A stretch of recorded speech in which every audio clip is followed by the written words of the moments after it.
Just got mine starting up.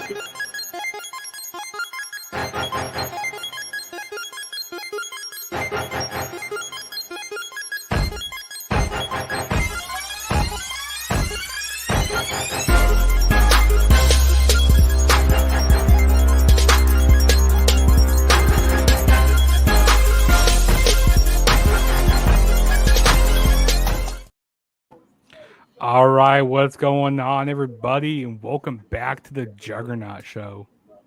This is your boy Juggernaut097, and I am here doing a watch along. I haven't did a watch along in quite a while. Probably my last watch along I did was back in October, and Yeah. I got my boy Leo with me here to do Everybody. our Royal Rumble 2003 watch along. So, Leo, do you know anything about this Royal Rumble? Like, have you ever watched this Rumble before? Um, I believe I did. I mean, I do know Brock Lesnar has won this Rumble. If you guys don't know what we're doing, we're pretty much pre-gaming for Royal Rumble, which is next Saturday. So we're just having a little fun, taking some flashbacks from the past and just seeing how everything's changed over the years. I'm surprised he was able. I'm just. If anybody watches this, it was not me. He picked 2003 Royal Rumble. I have nothing to do with this. If you have anything to say, leave it with him. I think you picked the 2006 Rumble, I believe. Yeah, I picked 2006. I picked 2006. Yeah, so No, I picked 2008. Oh yeah, you picked. Okay, yeah, you picked 08. Yeah, that's right. Yeah, so if you guys, guys are watching the show, guys want to watch it with us, feel free, go over on your Peacock and go to the Royal Rumble section, and go to season 16. Yeah, that'd be Royal Rumble 2003. Yeah, season 16. And for you UK fans, you have WWE Network. For you people in the UK, you have WWE Network still. It sucks that we don't have it, but you guys are very lucky to still have that. And if you guys are watching like on a DVD, or if you guys are watching any other way, the timing might be a little off, but we'll try to be synced up as much as possible. So I'll do a countdown from 3, 2, 1. So when I get to 1, that's when we'll click the play button. So give me 1 second here. Let me pull up my timer here, and hopefully everything goes as smooth as possible. Leo, you want to give the countdown? 3, 2, 1. Start. Here we go. Here we go. I had to hit him with the Drew McIntyre countdown.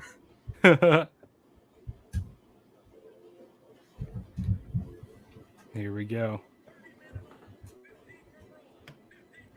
The seconds might be a little off because it took a while for mine to get started.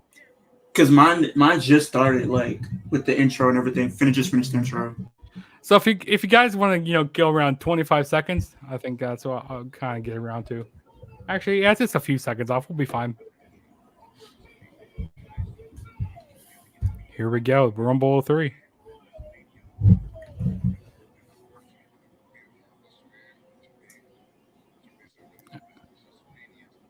We got Jordan Davis. He says, "Oh, Rumble 2003." Yes, sir. Yep, we are watching Royal Rumble 2003. We're taking up.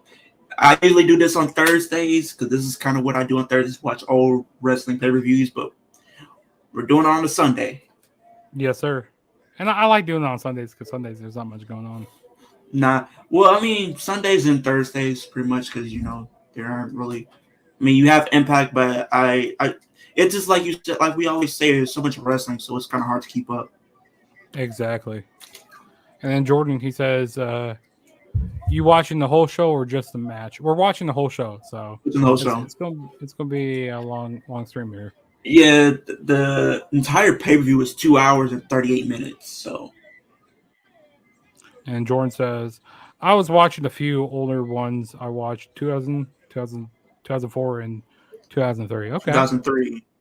This is around the reason why I picked 03. I'll give a little backstory behind this because this is around the year, 2002, 2003, like around the Ruthless Aggression era is when I first started watching wrestling. Mm. So, this was probably one of my favorite eras in professional wrestling around this time. Sponsored by PlayStation 2. Man, it's just crazy how far, a lot of things, these wrestlers and the shows have come against since then. I do think, with, Triple H and what he's doing right now, I think we'll probably get a little bit better with what we're doing right now. what I will say, what they should do is, bring back the old sets. I think the old sets kind of added a little bit more to the shows. They made them Oh yeah, feel more most definitely. special and more unique. Now we just have the LEDs and screens and stuff like these big screens and stuff like that. I Hmm. want to go back to the older stage where what was it? I believe like they did with Clash of the Castle. It kind of gave me an old school type of vibe. Where is the Big Show? Oh, the Big Show. Man, Also, Big Show I with the love hoop these earrings. theme songs back in the days, like the pay-per-view themes that they used to do with Yeah, fire. right. The Raw themes that they used to do, like, man, I We got think it the was Big which one Show was it? coming out. 2006. That around there, like that was probably one of my favorite Raw eras of all time. So, and I was introduced to wrestling at a young age. It's crazy. Yeah, me too. Like I Uh, don't remember like a lot during like the first few years I started watching wrestling. yeah, right.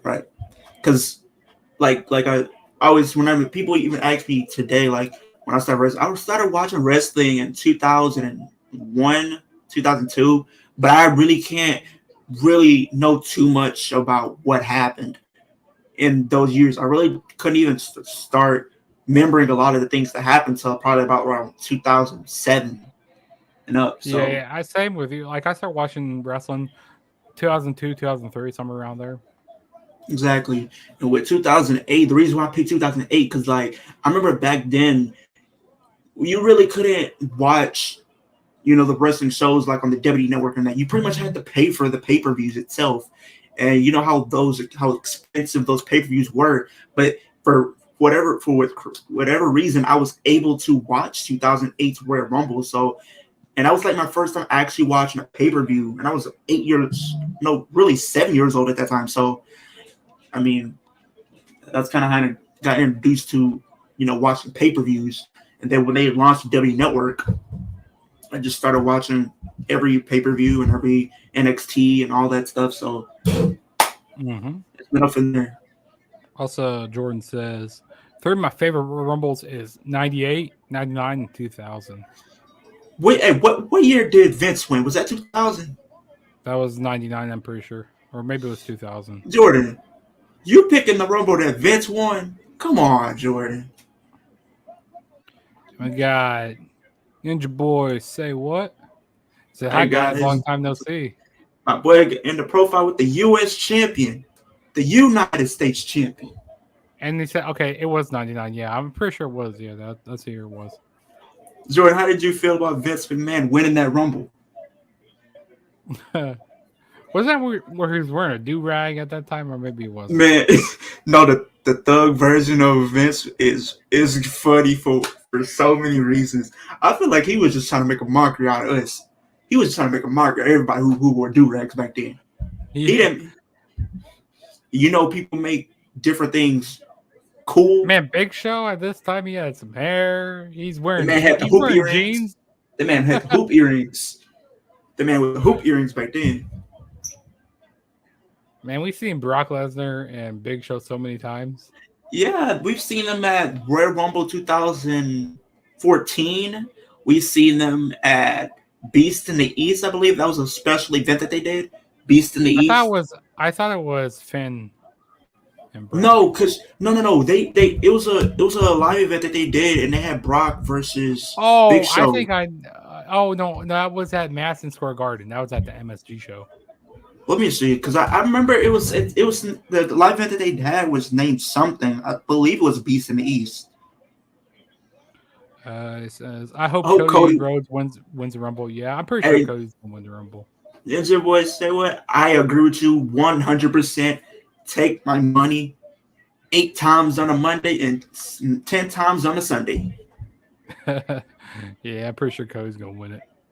If you don't have him win, it's like okay, I don't see anything else for him honestly. Man, Big Show just threw Brock Lesnar like a rag doll outside the ring. He just threw him like he was a sack of potatoes.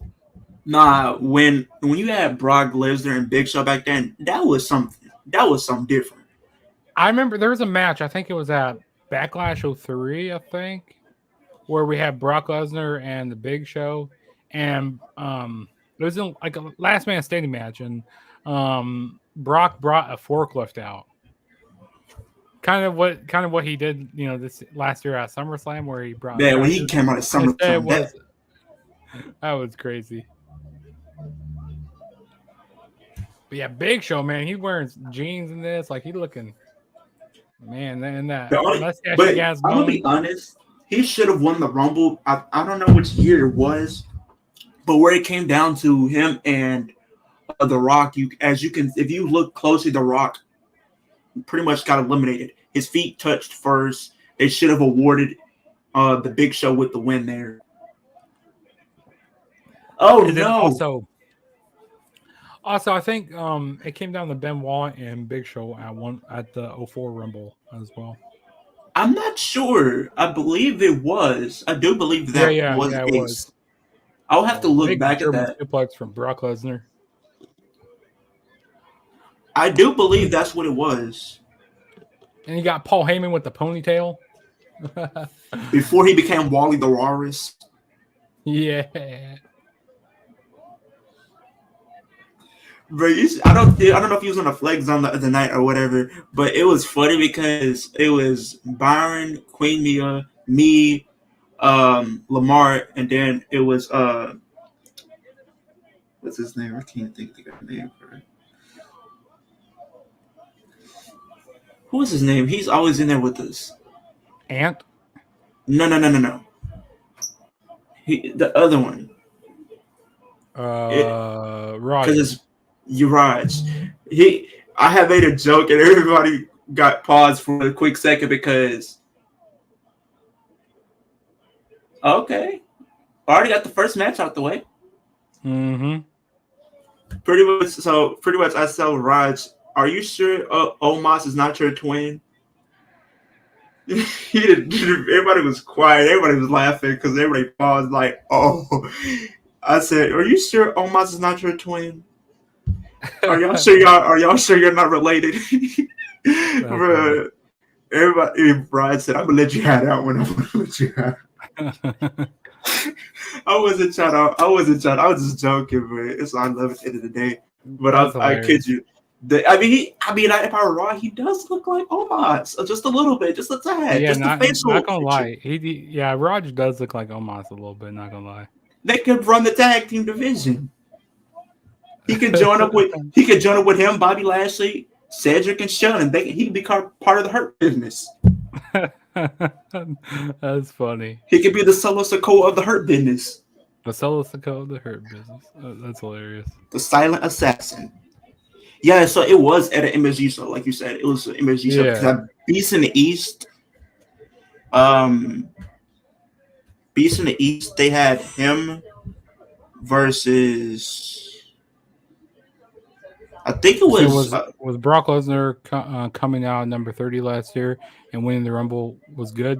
No, that was terrible. Last year. That was bad. The Rumble, I don't know how many people need to say this, and Jugs and everybody disagrees with me. Royal Rumble last year was literally my worst pay-per-view of all 2022. That was the worst pay-per-view. Yeah, same. Because you had potential to build other stars, but you didn't capitalize on it. That whole debacle with Shane coming out there trying to be number one, then AJ trying to be the Iron Man just to get thrown about Madcap Moss, and then you had Brock and Ronda win. Like It was just pretty much. It was, for me personally, it's the UFC Rumble. You had two UFC stars coming in and winning. You could have used that. You did that to elevate somebody else. Exactly. Hopefully we don't. That's my thing with and I was telling everybody in the Flex Zone this. Over the last 10 years, mainly people that's been main eventing Royal Rumble, not Royal Rumble, but the WrestleManias and winning Rumble have been mainly part-timers. If you look back at 2016, you had Triple H win. He won the WWE title to go into WrestleMania, knowing he wasn't going to be there after Mania. He's going to go back to do corporate duties. He was a part-timer. 2017, you made Randy. He was there. I feel like it kind of made sense in a way, but I feel like that should have went to Luke Harper, RIP. I think that should have been something that they could have done to further that storyline that they were trying to build with the Wyatts. And I think you should have had him possibly get a shot at the title at WrestleMania instead of Randy. Mm-hmm. And then you had Goldberg and Brock for the Universal title. Nobody wanted to see that. And then 2018, Shinsuke won, but that didn't go anywhere. Who main evented WrestleMania 2018? Brock and Roman. Brock wins again, winning as Universal Champion, walked out Universal Champion. 2019, we kind of did something different, but 2020, it seems like we went right back to it again, having Goldberg as the Universal Champion and Brock as WWE Champion. 2021, we had what do we have in 2021? We had Was it Drew? Edge. It was Oh yeah, it was Edge. Edge. Yeah, it was Edge. Yeah, 2022. Another part. He was. I give him some. I would give him some type of leeway because it kind of was cool to see that for nostalgia purposes. But still, he was kind of a part timer at the same time. He really wasn't wrestling on a weekly basis. And then 2022, we went right back to it with Ronda and Brock. Hopefully, this year they don't do that again. We get new stars. Me personally, I think for the Rumble, I think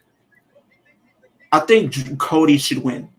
Like you said, I think Cody deserves to win because if you had him lose, it's like, what's the point? You brought him back. If he didn't go down with the injury, he would have won Money in the Bank. And he probably would have cashed in and won at least the WWE title. I've been seeing different things play out with people, coming with fantasy booking ideas.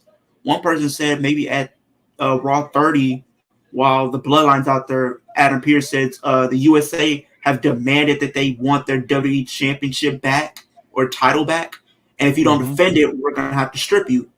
Roman being what he does best, he laughs it off. And then all the Bloodline attack Adam Pearce. And we have like a little interview or like exclusive on or something like that during the week. And he says, as this moment after what took place on Monday, I am stripping Roman of the WWE title.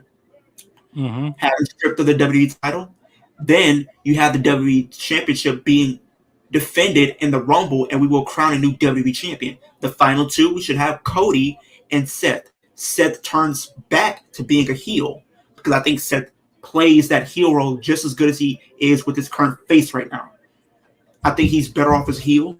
You have him win, and then what you do, once you have Cody lose, he gets a rematch. Probably has to go through Elimination Chamber, and he gets his match at WrestleMania Night 1 with Seth Rollins for the WWE title.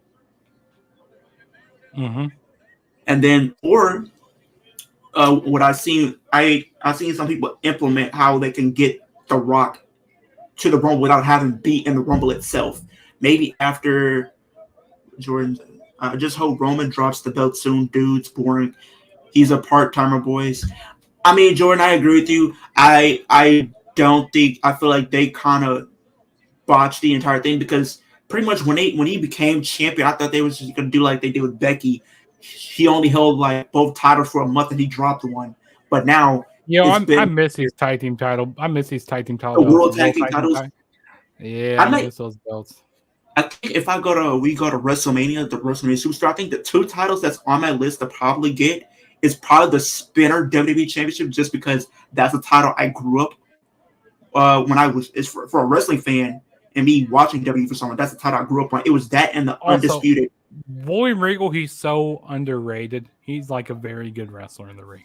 Oh, absolutely, absolutely, 100%. William Regal and who's that? Lance Storm. Lance Storm. Yeah, very good wrestler as well. Yeah, they're going up against the Dudley Boys in this match here.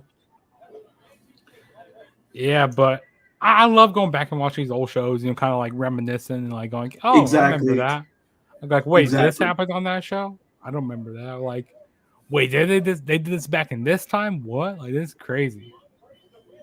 I'm making a bold prediction as far as the Rumble goes.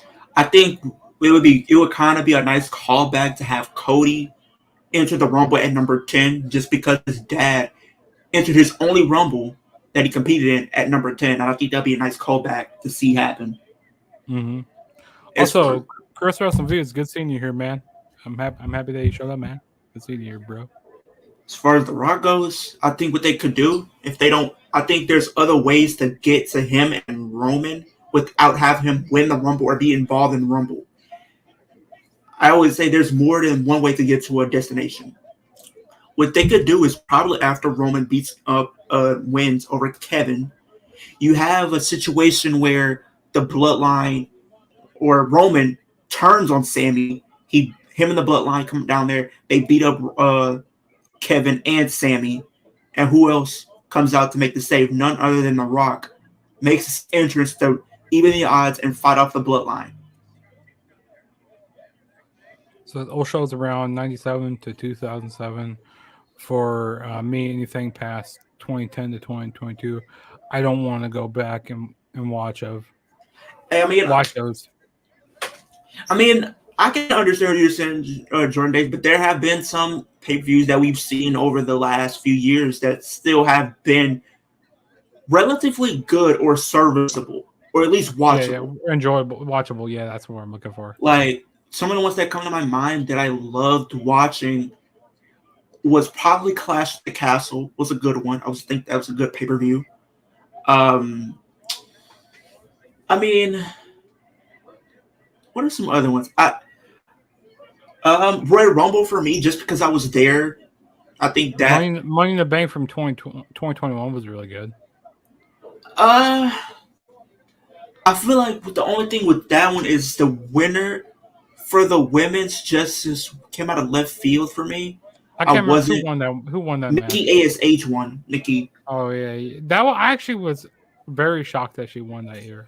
And the thing is, it was cool seeing Cena return. Now that was really cool, and it was the first time seeing fans back as well. That was really good. But right before that happened, like the Friday night before they went to Money in the Bank, I was there at that SmackDown. That was the first time that wasn't that when Sasha returned. Yeah, Sasha I'm not sure. It was like right before Money in the Bank. It was like that Friday night before Money in the Bank of 2021. Yeah, I'm pretty sure Sasha came back. I thought that was later in the year, though. I think that was later in the year. I'm not sure. I'll probably have to go back. But and then Ninja Boy says, "What is your favorite Rumble winner? Who's your favorite Rumble winner?" Mine would probably have to be. Mine would have to probably be. That's a hard one. Oh, actually, come back to me on that. I'll let Leo pick his. Ninja, that's a good question because there's been some good ones. I think for me, I would say Drew. Just because of the way him eliminating Lesnar and then the way it came down to him and Roman, we didn't know which way they're going to direct, which direction they were going to go in. Were they going to continue to keep pushing Roman, or were they going to pull the trigger and have Drew win? And they let Drew win. Unfortunately, the end goal just wasn't what I wanted it to be. I wanted him to win in front of a full capacity of fans, which kind of ruined the moment. Hopefully, we get to see him finally have his moment, but I think that was a good moment for what it was. I'm gonna say, I'm gonna say Rey Mysterio. That's one of my favorites. Yeah, Rey Mysterio would have to. Actually, that's like a really low key one. Another one I really enjoyed was 2005 with Batista winning. Yeah, Batista when him turned on with him turning babyface. Yes, he turned on Evolution. Turn on Evolution. Turn on Triple H. Yeah. I think another one for a lot of people would probably be John Cena. I mean, in 2008, yeah, he was kind of getting pushed, but his return, the return itself, because he was supposed to be, was one of the largest. That was the largest pops ever. Exactly. Nobody thought John Cena was going to return. Nobody thought he was going to return that fast with the injury that he had.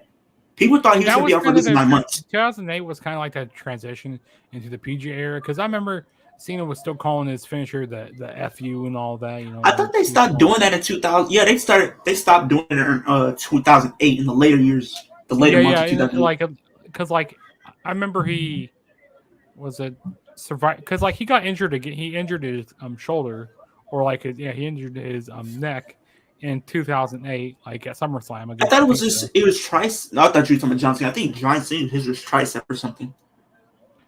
He did injure his tricep, but that was in 2007. Yeah, and he came back he injured it in 2007. He came back at the 2008 Royal Rumble. But yeah, what was about it? Yeah. So he yeah, he got injured at SummerSlam, and then he came back at Survivor Series to face Chris Jericho, won the world title, and then Yeah, that's that when was a they started Survivor calling it. Series. That's when they started calling it The the AA. added the AA, the attitude adjustment, and they took off as they took off the as like they just started calling it the STF instead of the STFU. Exactly. They kind of became more PG. Hopefully, they kind of go back to the more edgier content. Maybe. Like I don't think they're going to go back to TV 14, but because No, like I don't want no. to see them doing like the stuff that they did back in like the attitude because like I don't. once they already did it, I don't want to see it again because I they don't. already used it once. I don't need to see it again. I think it doesn't really matter if they go to T14. I think what really would go a long way is good writing. I'm going to say Yeah, Rhea better Ripley writing. wins the Royal Rumble, but also maybe enters the men's. I think what something can happen is maybe Rhea enters the women's. Maybe she gets eliminated surprisingly, and then she does pulls a Nia Jax and enters the Rumble. And Jordan says WWE dropped the ball on. I think he's talking about Sasha because Yeah, he because she said could. Sasha She went should. to New Japan. Well, I mean, apparently she has heat with them. Well, what? Oh, 3D from who just came out? Who was that?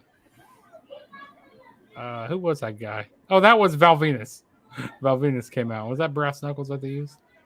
Yeah, Oh, yeah, that is. 3D's by the But way. apparently, she has heat with New Japan, so it's a possibility she could come back very soon.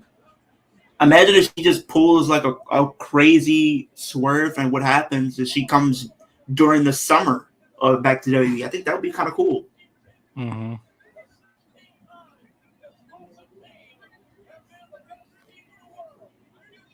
Because I know a lot of Oh, people from this is a good question here.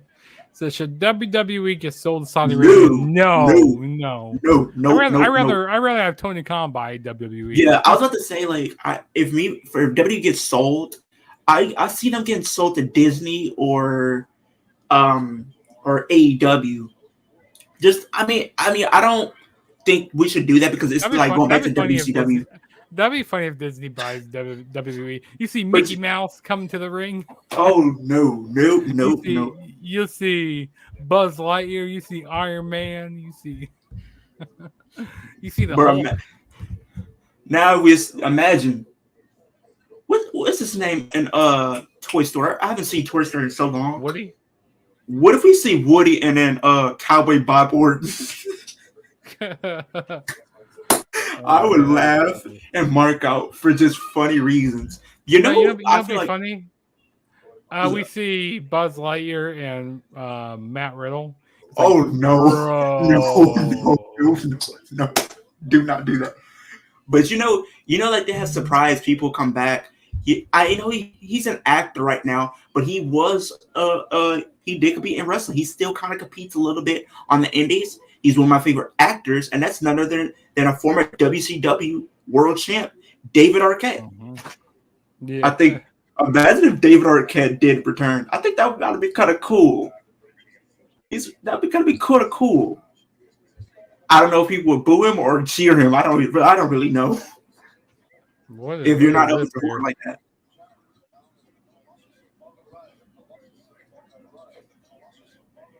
But I don't remember seeing this on the show. I watched this a long time ago. I remember seeing this. I don't remember this either. This is interesting. Something about prison. Who is that? Wait. Oh, it looks, Is that who I think it is? I think that's like that's Snitsky not or Mike Snitsky. Is that Matthew Jones? Nathan Nathan Jones. Jones. Nathan Jones. Who was Nate? I don't. I think he looked more like Snitsky though. Or like That could have probably been Snitsky. You should look it up because you're the statistician. yeah. You're the statistician over here. Nathan Jones. Yeah, I don't know who Nathan Jones is. I don't remember him that much. But they said This pretty show much was from Boston, Massachusetts. This show was from Boston, Massachusetts. what was his name? Nathan Jones. Nathan Jones. Yeah, I don't know him. Don't remember him at all. Wait.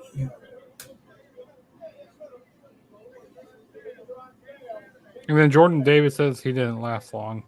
Yeah. Nah, he didn't the last time. He's now an Australian Oh, here actor. we go. Here we go. We got Don Marie and Tori Wilson. Oh, this is a little flashback for y'all. I Tori know. Wilson, she is one of my favorite women's wrestlers back in the day. Don Marie also, man. Like, oh man. I remember that segment that they had in the hotel with each Oh other. no, no, we're not gonna bring that up. This is a PG show. This is PG. Oh no, no, no. Oh, yeah, yeah. See, this right Oh, here. Yes, this happened. Yes, oh, this oh, hotel segment. Yeah, I remember that. oh yeah. I know for a fact the guys back then. Oh, they were just some simps. Y'all, y'all was some freaks back then. I bet some of y'all was some freaks back then who watched this. Dude, I go back and I still go back and watch this. I, I'm all for like Duddy want to be a little bit more edgy, but no, I don't want to Yeah, I see don't want women to of see this. today. I don't want to see women of today doing Brian Payne matches. I mean, even though it is hot though for us guys. Yeah, but like it's a different era now. You can't really get away with a lot of stuff that they used to do. And that's Tori Wilson's dad there. Oh god. Oh, oh no, oh not the dad, not the dad. And they did like a whole funeral thing. Don Marie though, sheesh. I,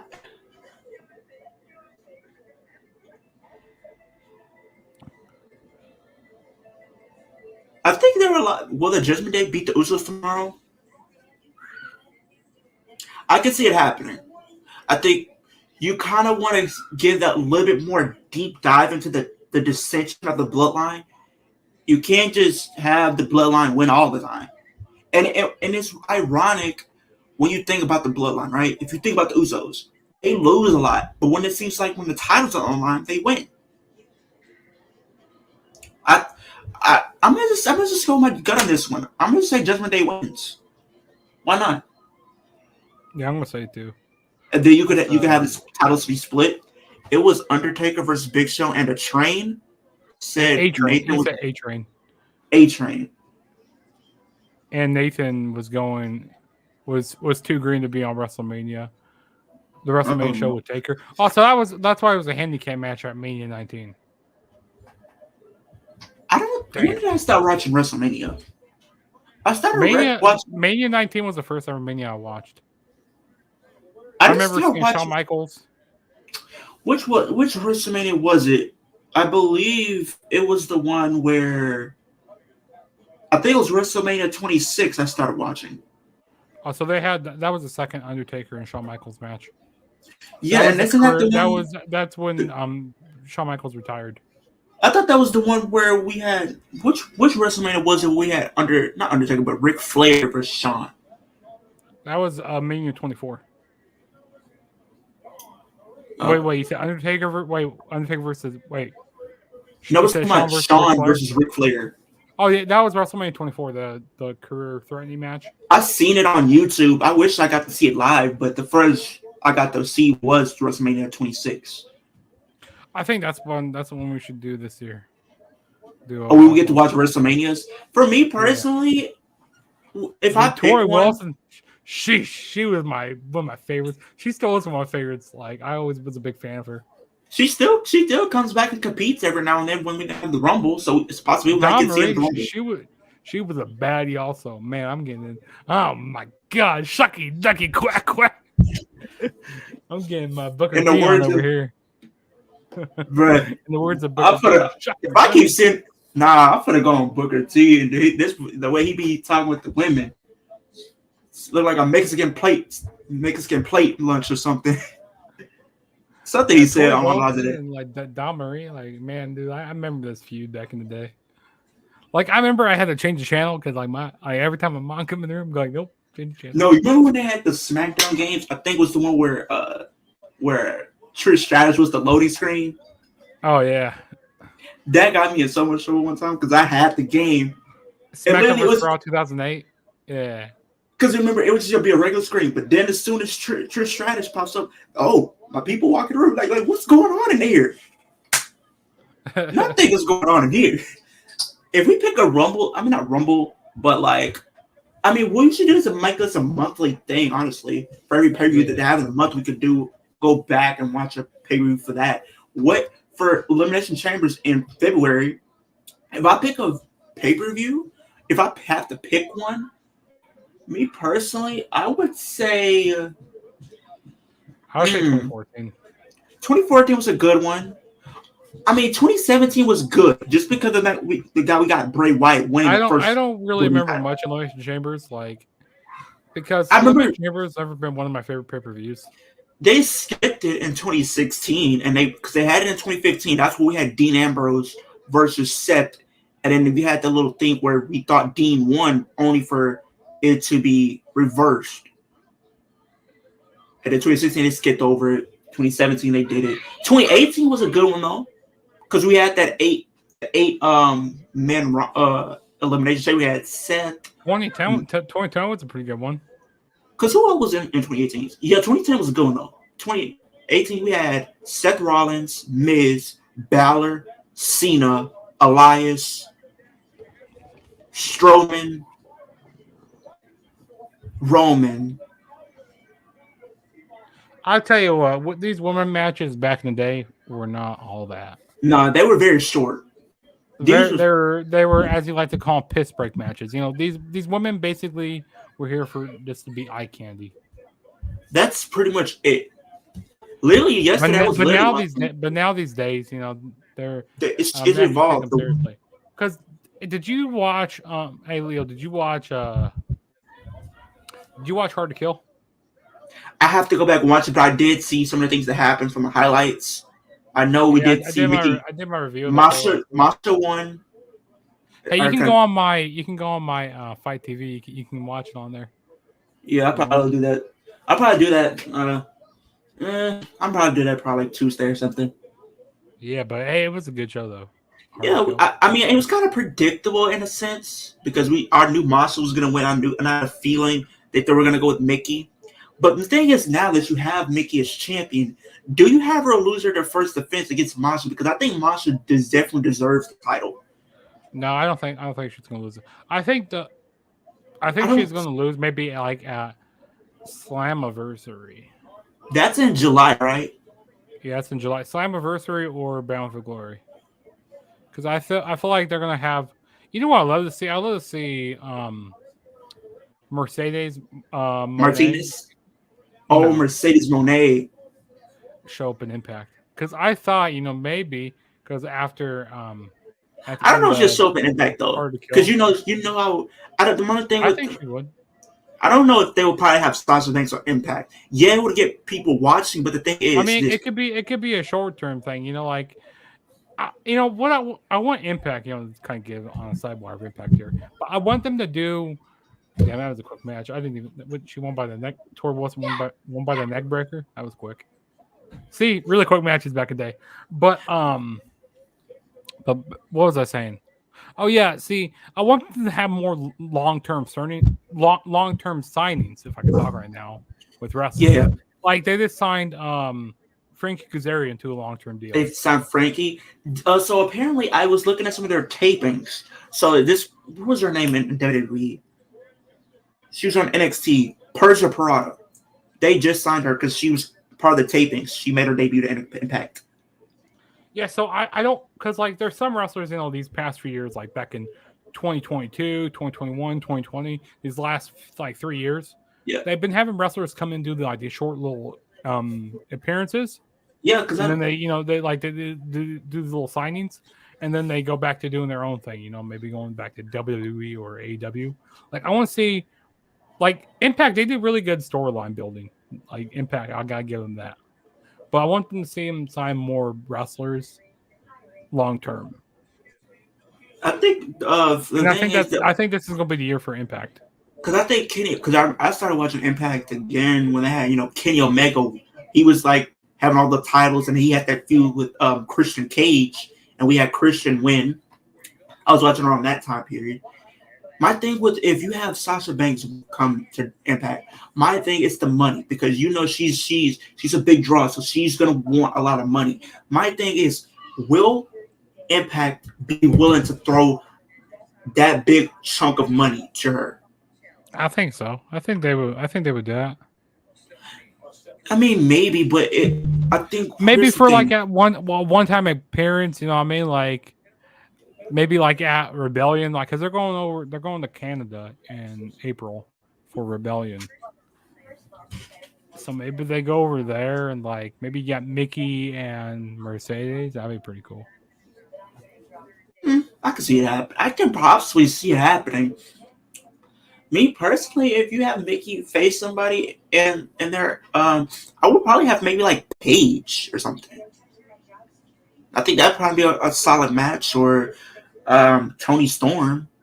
I think those would kind of be fitting just because you have that presence that's from that territory. So But now for these people that come in short term with Impact, it's better for them to either rather to go to if they're looking for that big stuff, they'd rather go to WWE or go to AEW if they want to exactly, make because that's kind of where the more money's at. money. Yeah, but if they want that long term contract, maybe because like if you're a big like kind of like a lower mid card like lower talent, Impact is the I place think for you. actually I would say more the mid carder, like the higher talents, like that are in AEW and WWE that aren't doing really anything.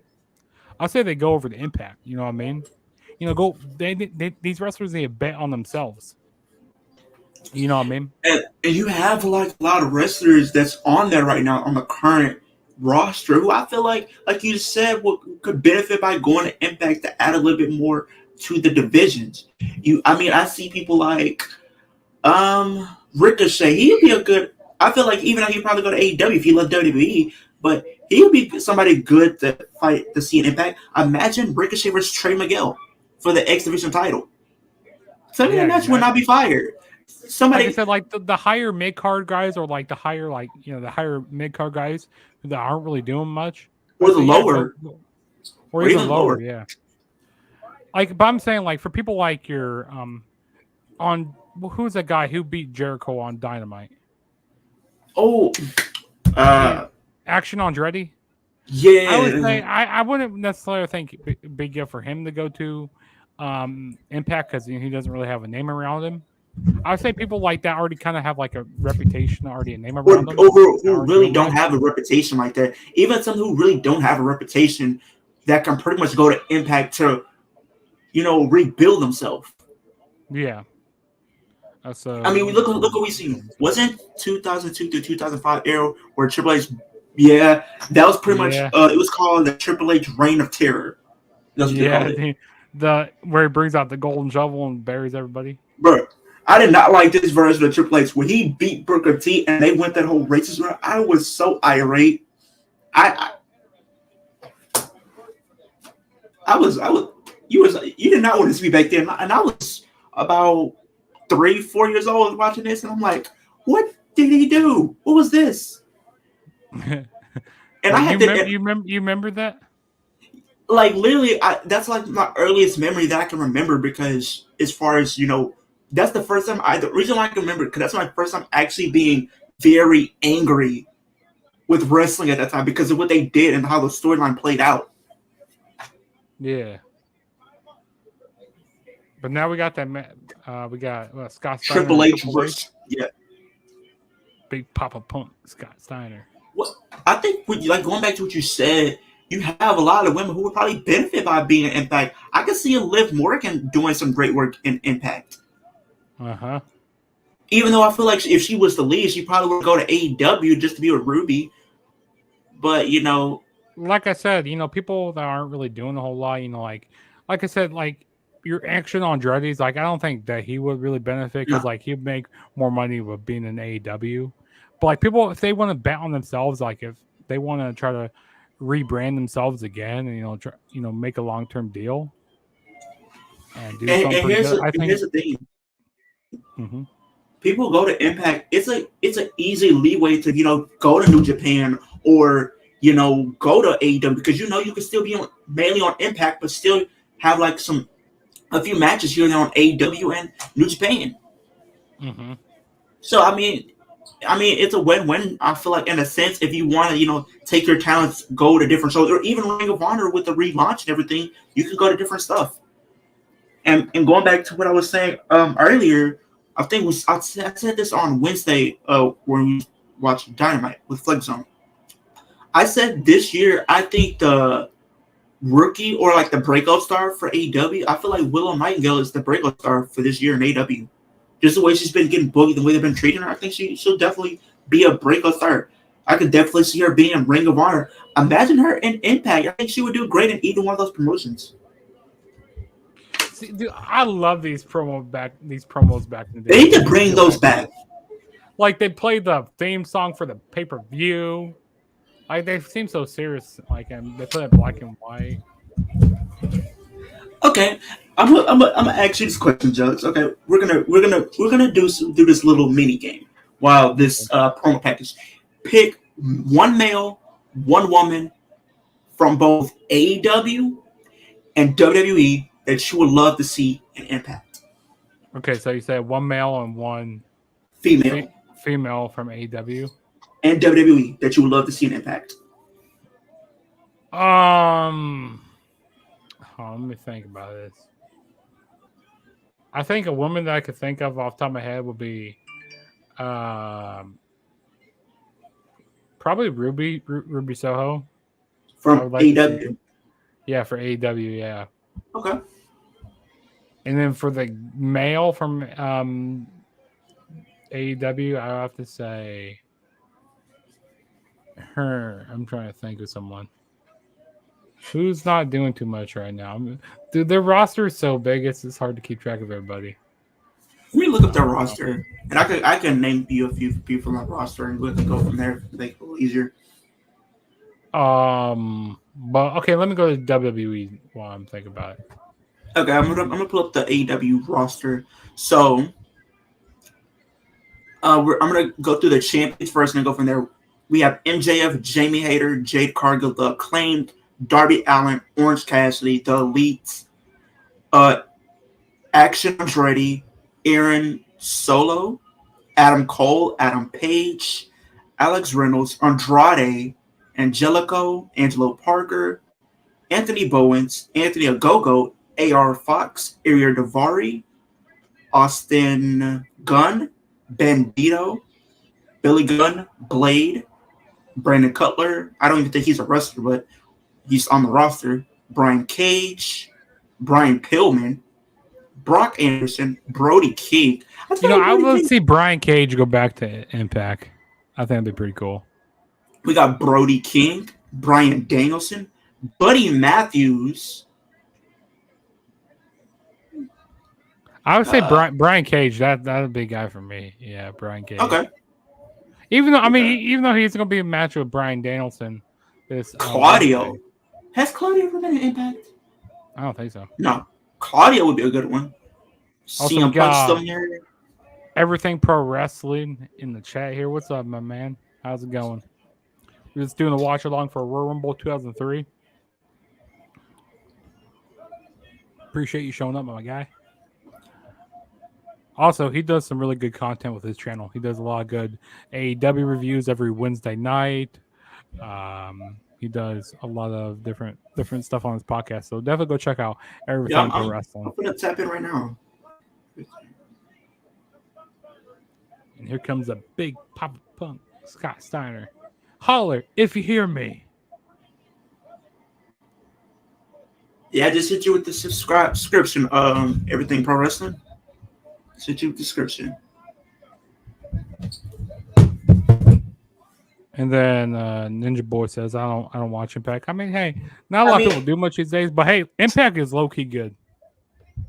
Impact's low key good. They need more eyes on the brand. Yeah, but now you already got your AEW part out the way. Now you got to do WWE.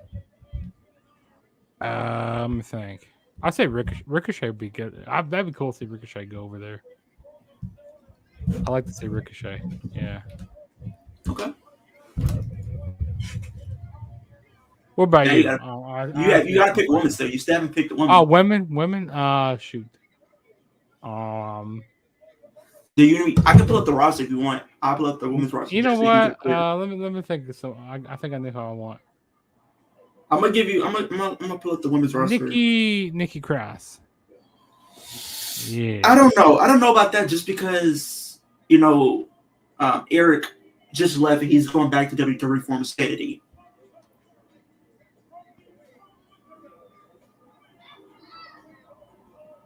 Let me see here. I'm gonna call out the women's roster, and then if you still want to stick with it, then okay. Let me see here. This is as of The Raw. roster is so big. Sometimes it's just so hard to, it's so hard Let's to see remember. here. The female. They have the female Raw roster and then the female SmackDown roster.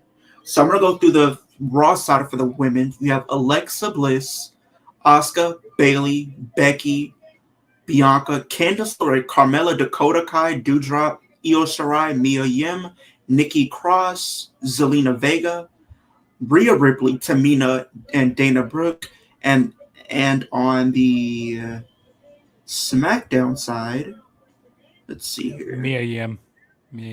She just came back. You gonna send her right back? That's What's wild. that? She just came back. You're gonna send her right back? I would actually, because I feel like she can be. I don't feel like she can be a women's champion in WWE. I mean, if they integrate a women's mid card like a US or Intercontinental, then I could think of something there happening. But I don't see her winning the. I mean, never say never, but I don't really see her winning the. Like that's the thing with wrestling. Never say never. Let's see here. Okay, this is the female side for the SmackDown. We have Aaliyah, B-Fab, Charlotte, Emma, Lacey Evans, Liv Morgan, Maxine Dupree, Naomi, Natalia,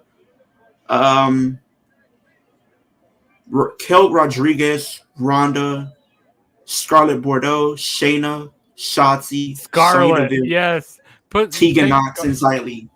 You know what? Take Scarlett and Killer Cross. Killer Cross. Change him to Killer Cross. Take him Go back to Impact. Well, I mean, the thing is, he left because he left on bad blood with Impact, so I don't think he would want to go back. But I think he could. Did you see that Santino's the new director? Yeah, that was funny when he restarted the match with Moose. That I laughed. Yeah, that was hilarious. Oh, now I gotta do mine. So, AEW. Who I think would be the best for Impact? Ooh, that's a tough one. Now I see why you had a tough time coming up with people, because I could see a lot of people on AEW's roster for the women that I would love to see in Impact. Like, for instance, Ford. Oh no, not her. Nope. If she was in WWE, she'd be on main event instantly. It's Tony time. Nah. I love Tony. I would love to see Jade. Jade. Oh. Just imagine the match she and Jordan Grace would have. I don't. There's something about Jordan Grace I don't really like about her. I don't know. Is it because she's trying to steal your royalties? She's trying to steal my royalties. Not just that, but I don't know. She got more muscles than me. Like she looks like a guy. Oh, like she got way too many muscles. I don't want a girl. Like I don't want to have a girlfriend that has more muscles than I do. More muscle than you, because she'll pretty much be bench pressing you at that point. Yeah. See, I don't want a girl. She'll be bench pressing you at that point. Honestly, Jordan says Cesaro will be a star there. Oh yeah, most definitely. Oh, Claudio, that man will be going crazy.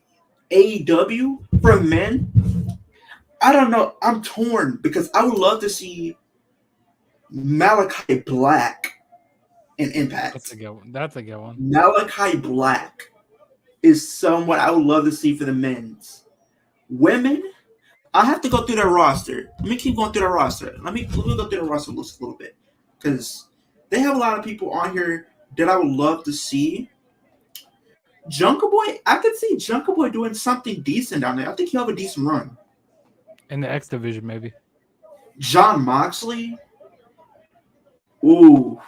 Him and Sammy Callahan just running rapid on everybody. I would love to see that, just see them causing chaos to everybody. Kyle O'Reilly as a singles competitor in Impact? What would you say about that, Kyle O'Reilly? If Bobby, put Bobby Fish and them together in the tag team division. I don't want to see that anymore. I want to see what Kyle O'Reilly could do as a singles competitor. We've seen what a little bit we could do in this match that he had with Finn Balor. That was a match of the year. Speaking of tag teams, hold on. You know who I love this? Okay, what was I about to say? Oh yeah, If we have the tag team, I was about to talk about Jay Briscoe. You know, I just want to say rest in peace. You know, I never really said my total thoughts on that. You know, rest in peace to Jay Briscoe. You know, what's his actual name? Let me pull it up here. Yeah, it's wild because he was like literally ranked in like my favorite tag teams of all time. Jam and Pew. I think that's what the name is called. Jammin' Pew. Yeah. But yeah, I just want to say rest in peace to him. You know, like I didn't know how he died like for the first few days, but now I realize he died from a car crash. It's crazy. If I have to, if we're gonna, I mean, if we give anybody any words of encouragement or anything like that for anybody that's watching this, just be safe when you guys driving. Don't text and drive. Just be safe.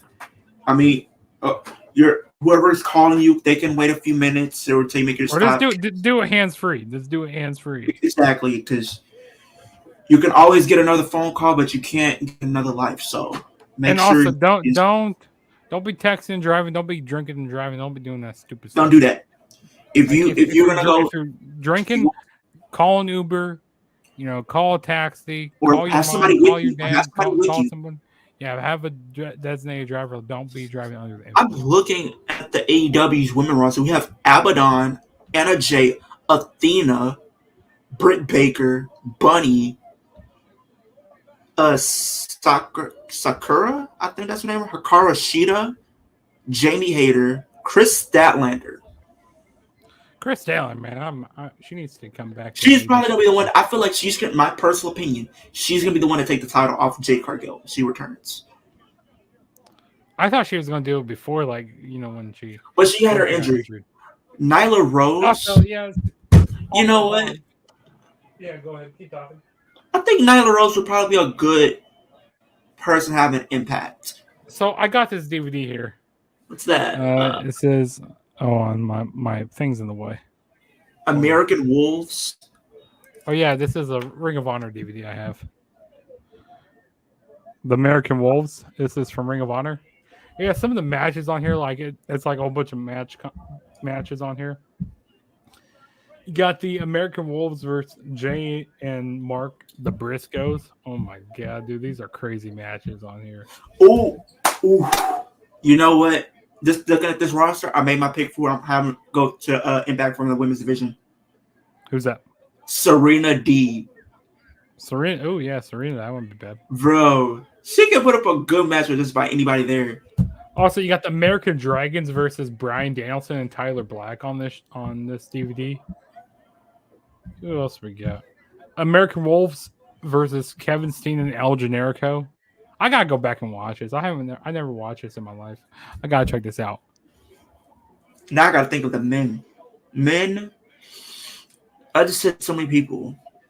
I'm gonna stick with my gut.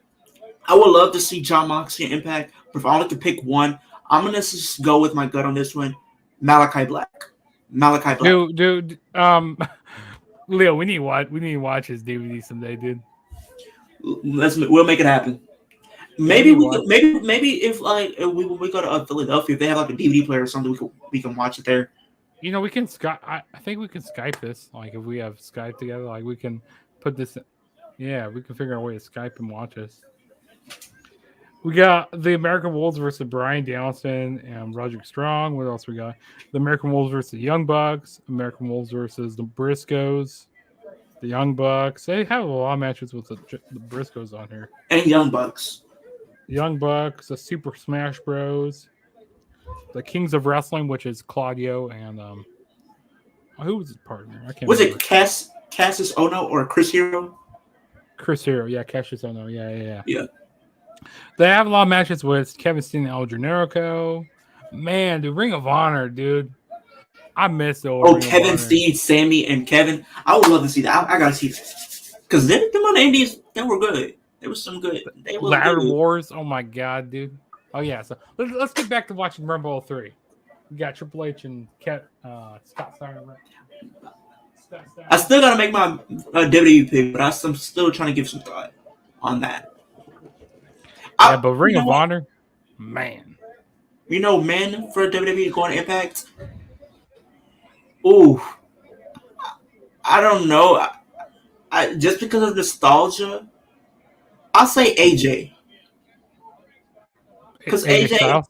because he's, in my opinion, I think he's the GOAT of Impact. I think when you think of TNA or Impact or whatever, you automatically think of AJ. Him, Samoa Joe. Oh, Samoa Joe. Kurt. Those are like the three, Christopher Daniels. exactly. I thought Daniels was actually going to go back with Frank Kazarian back over to Impact, but he didn't end up going back. Women? Ooh. Raquel Rodriguez. Nah. I think Dana Brooke. I'm torn between her and Liv. Because Liv, I'm trying to think who I can see her matching up with, honestly. Also, I need to watch that Ric Flair documentary. Have you seen that Ric Flair documentary? Because I saw Ric Flair. I only seen maybe like a minute or two of it, but I have to watch it all the way through. I gotta watch it. I heard it's really good. I need to watch it. A lot of the documentaries be good. Yeah, I need to check it out. I've been meaning to check it out for a while, but yeah, I haven't checked it out. I don't know. I'm torn because I can't think of anybody who I can see Liv matching up with down there.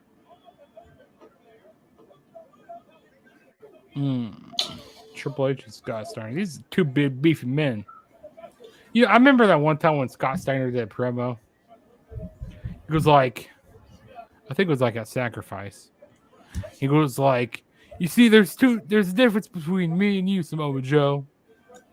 It goes like something about a 33 and a 33% chance or something like that of winning. And yeah, he did the whole math thing. It was hilarious. I think I know what you're talking about because I've seen that in a compilation or something like that with Scott Steiner's best moments. Simon Marshall, what's going on? It's been a while since I've seen you, man. Are you guys watching the Rumble on DVD? We are not. We were watching it on the Peacock. Yeah, we're watching on Peacock. We're watching it on Peacock, Simon. It's been a while, man. It's good seeing you. The fact is, this guy's he's an OG guy. Like, he has so many wrestling DVDs. Like, he's one of the first guys I ever subscribed to on YouTube. I mean, I'm gonna tell you, for wrestling fans, I think for a lot of people who didn't really get to watch, the pay-per-views back then, I think that was the route that everybody went with the DVDs. Yeah, because hold on, let me pull it off the shelf because I got it right here. Because I remember I went to Walmart one day, right? Mm-hmm. And they had an entire rack of just wrestling DVDs. I have it right here. Royal Rumble 2003. Like, all the shows that they had on there, like, they had a bunch of them. Like, just wrestling shows on DVDs. They had Best of SmackDown and Raw of 2011, 2012, 2013, 2014. I got all of those, plus WrestleMania 30, plus WrestleMania 31 and 32 and 33. Yeah, and this used to be my WWE Network back in the day. Back in, like, before there was WWE Network, this used to be a way I had to watch pay-per-views. And then I got Money in the Bank 2014 and 2015. See, I got my collection I need to show my wrestling DVD collection again someday. One day, I think that's a video we should do one day. Will we show our WrestleMania collection of DVDs? I think that'd be a cool. Definitely check it out. I done it a long time ago on my channel. You should do like an updated version or something, just in case you got any new ones. I haven't really got any new ones as of recent because I really don't collect them like that anymore. But yeah, I have I got my 2011 DVD collection complete. I have 2010. I got most of my 08s. I got a few 07s. I got a few 03s. I need to finish my 03 collection. And I have Like, Fastlane. I have Fastlane as well. because like in 2003, like on the spines, like if he had the whole every DVD and made 2003 out of it. Yeah, that's a cool concept that they did back then. I don't think they did that like after They a only while. they only did that 1 year. So like on the spine, so like you can see the part of the 2 right there. Yeah, And then the next paper will be No Way Out and then WrestleMania. Like, so once you get all those DVDs complete, it will make 2003. and then I had some documentaries that I had in my collection. I had the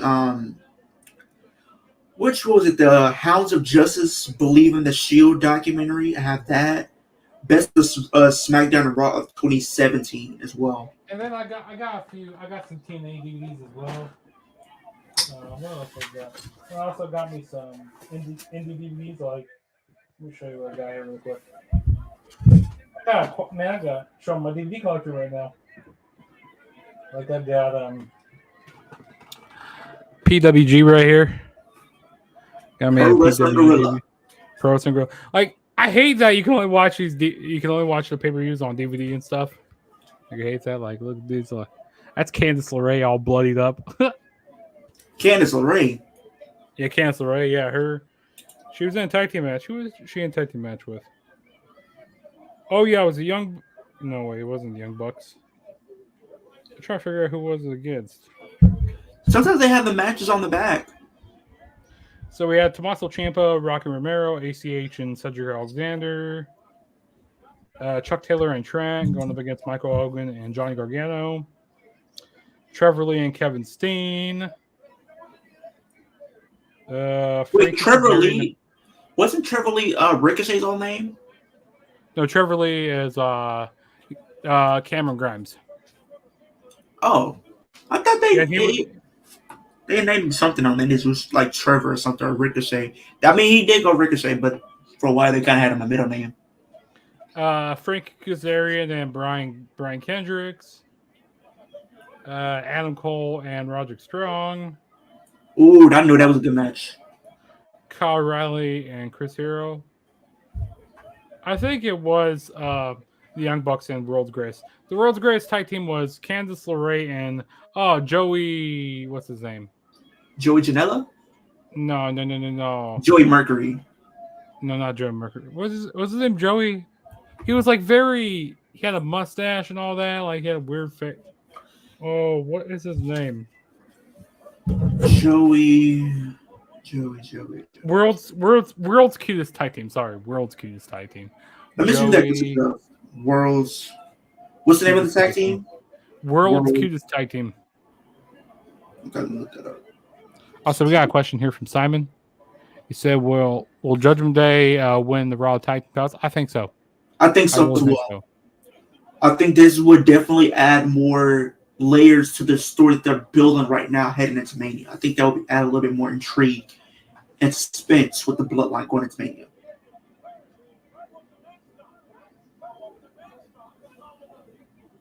Joey Ryan. Yeah, Joey Ryan. I can't think of his name. I knew it was Joey something. But going back to what you said earlier about wrestlers who we can see going Impact, I think I can't think of Liv. I can't see Liv having any matches with anybody down there, so I'm just gonna go with Dana, just because I think she could add something to the women's title scene. And, you know, I feel like I think she would give him a little bit more freedom to really show what she can do. I think her versus Jordan Grace would be good. I think she maybe even have her face men in the or a couple men here and there. I think that would kind of be but dude, PWG DVDs back in the day, dude. I wish they had. I wish you could like watch the pay-per-views and stuff. Oh man, that referee was funny. Was that is that Earl Hebner? Yeah, it's Hebner. Yeah, bro, Earl Hebner is gonna be at this wrestling show I'm going to in June. But yeah, dude. He didn't give. He gave every time. He did not care about Triple H. He did not care if you was a wrestler or not. You step across the line, you was gonna get the beats. It didn't matter if he was gonna lose his job or not. Oh, DQ! There's a DQ right there. The game. Look how bloody his face is. They fought in the crowd a lot through this match. This was classic Triple H at this time where he was, trying to bury everybody, bringing out the sledgehammer. You see Earl Hebner taking that bump there. Yep. Well, yeah. And also, Simon, you brought up a great point here. Says, now the network and Peacock dub the editing some of the music today. Yeah, exactly. I don't really like that they edit some of the music. They kind of do that nowadays. That's kind of how it is now. But, I mean, it is what it is at the end of the day. But yeah, exactly. I feel the reason why, going back to what we were saying, Judgment Day winning, because you have someone who can finally eat in that thong. Are you wearing a thong, man, guy? What the heck? Oh no, you had. I ain't gonna lie, some of these men back in the day, y'all was a little questionable now, which are attire. Yeah, he has a thong on. I ain't seen nothing that weird since Santina Marella trying to be Santina. Oh God. Oh Lord. And I was there for that. You was at Mania 25? No, I was there at Royal Rumble when he came out with that. No, that was at WrestleMania. No, he came out. No, he won the Battle Royal or whatever, but he made an entrance in the Royal Rumble with that. No, he didn't make an entrance in the Rumble. Was that? Yes, he did. Let me show you. It was 2020. In the women's. Oh, 2020? Okay, 2020. I thought you were talking about Mania 25. No. I thought you were talking about I know. And literally, I'm literally like, what the? I had a WTF moment. What am I seeing? What? Nobody wanted to see this. Yeah, yeah. So that was back in 20. I forgot that happened. Bro, I'm like. Yeah, but 2009, WrestleMania 25 in that women's battle royal, whatever. That right there. I remember when he got eliminated from the battle royal, like in the Royal Rumble. Oh, was it 2008? 2009. It was 2009. He came in and out you go. Kane. He said, "I wasn't ready. I wasn't ready." Bro, I think the Rumble I watched back and looked like and had with the most disgust or disgust reasons. I would say 2011 because I didn't want the man. Alberto Del Rio. I didn't want him winning. He didn't deserve to win. He was pushed too soon. I feel like if you look back at that, my top three, top two that I wanted to win was Randy and CM Punk. And we ended up having Alberto Del Rio winning to go after the world title, John Cena and Miz having their match. Oh, here we go. WWE Championship is online. We got Kurt Angle and Chris Benoit. Dude, I love this feud so much between Kurt Angle and Chris Benoit over this during the Ruthless Aggression. They put on so many great matches. And this was right before they debuted the spinner, because they didn't debut that until about 2005, I believe, right? Yeah, it was 05.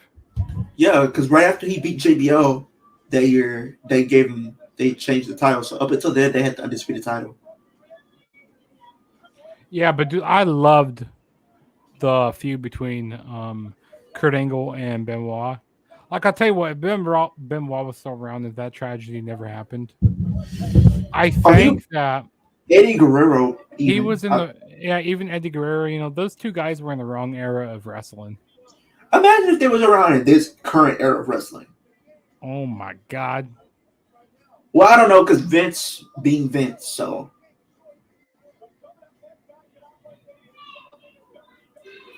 I think if we want to make this like a monthly, series, we pretty much just pick a pay-per-view. We each pick our own pay-per-view for whatever pay-per-view happens that month. We just go back and watch it and have a flashback. I think that'd be kind of cool. I mean, we have Rumble coming up. We're doing Rumble now. Then we have Eliminated Chamber. I think right now we should kind of talk about different pay-per-views that we want to do or which we each pick our own year. I think we should leave it a surprise until we actually do the video. Like, I want to leave it a surprise.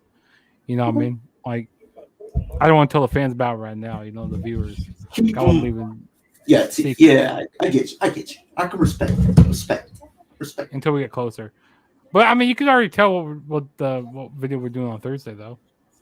Yeah, like you guys know, we're gonna be reacting to 2008's Royal Rumble. That's a good Rumble. I elected to have that one.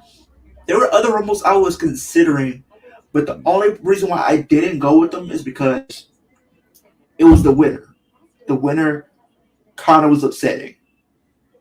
I think 2015 it spoke for itself. Horrible. 2016 I wanted Dean Ambrose to win. Horrible. 2017 had good matches, but horrible with the winner. I mean, I could see why, but they could have done with somebody World's else. greatest tag team with there's Charlie Haas and Shelton Benjamin. Dude, Shelton Benjamin, he's so underrated. Also, he's a 2010. I forget which Rumble did we have Jeff Hardy defend the W title. 2009. Yeah, I was gonna pick that one, but after seeing what happened and then Matt Hardy turning, I can't put that there. I can't. I actually just did a review on whose channel was it? World Elite Wrestling or something like that. We did a review for that show because I just recently watched the 2009 Royal Rumble. Yeah, so yeah, we were talking about that. And, like I told like how as a kid I was so pissed off when Matt Hardy turned heel. It just look back on it, it's just like, ugh. And at that time, I didn't read read spoilers and stuff. Where like I didn't know what was going on. You know, like I didn't understand Right. heels and faces at the time. You know, like in 09. And then 2010, it was Edge. Yeah, 2011. 2010. That's when I started reading rumors and stuff. That's when I started like reading the dirt sheets a little You bit. should have not done that. You should have not done that, honestly. Because like really... I predicted because I heard rumors go like, oh, Edge is gonna be returning at the Royal Rumble, and he won the Rumble, and then he went on to face Jericho at Mania, which made sense. But yeah, 2009, yeah, like I was how old was I in 09? I was like 10 years old, maybe. 2009 for me, I was 8.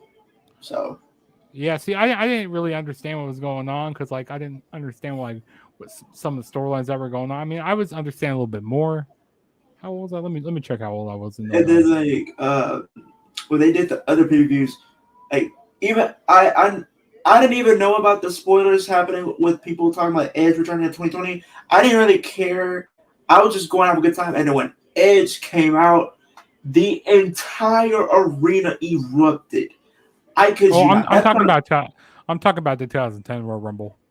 Yeah. You're talking about 2020. Yeah. 2010, like that was a good one. Yeah, that's when I first started hearing about that's when I first started learning about more terminology about wrestling, like heels and faces.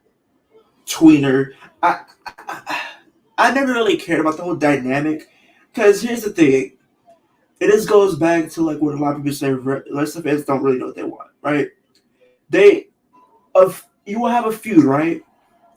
Mm-hmm. The baby face will get booed. I was 11 years old back in.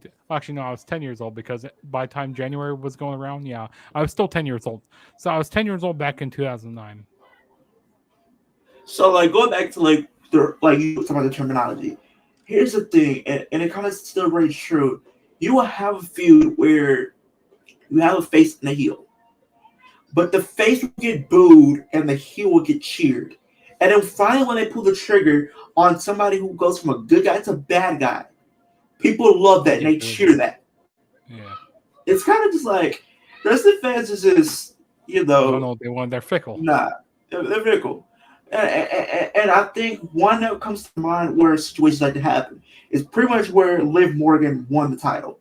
People been chanting for it for so long. As soon as she get the title, people cheer, right? As soon as they put her in with Ronda, she starts to get booed. And really, heels and faces, that terminology kind of has went away a little bit.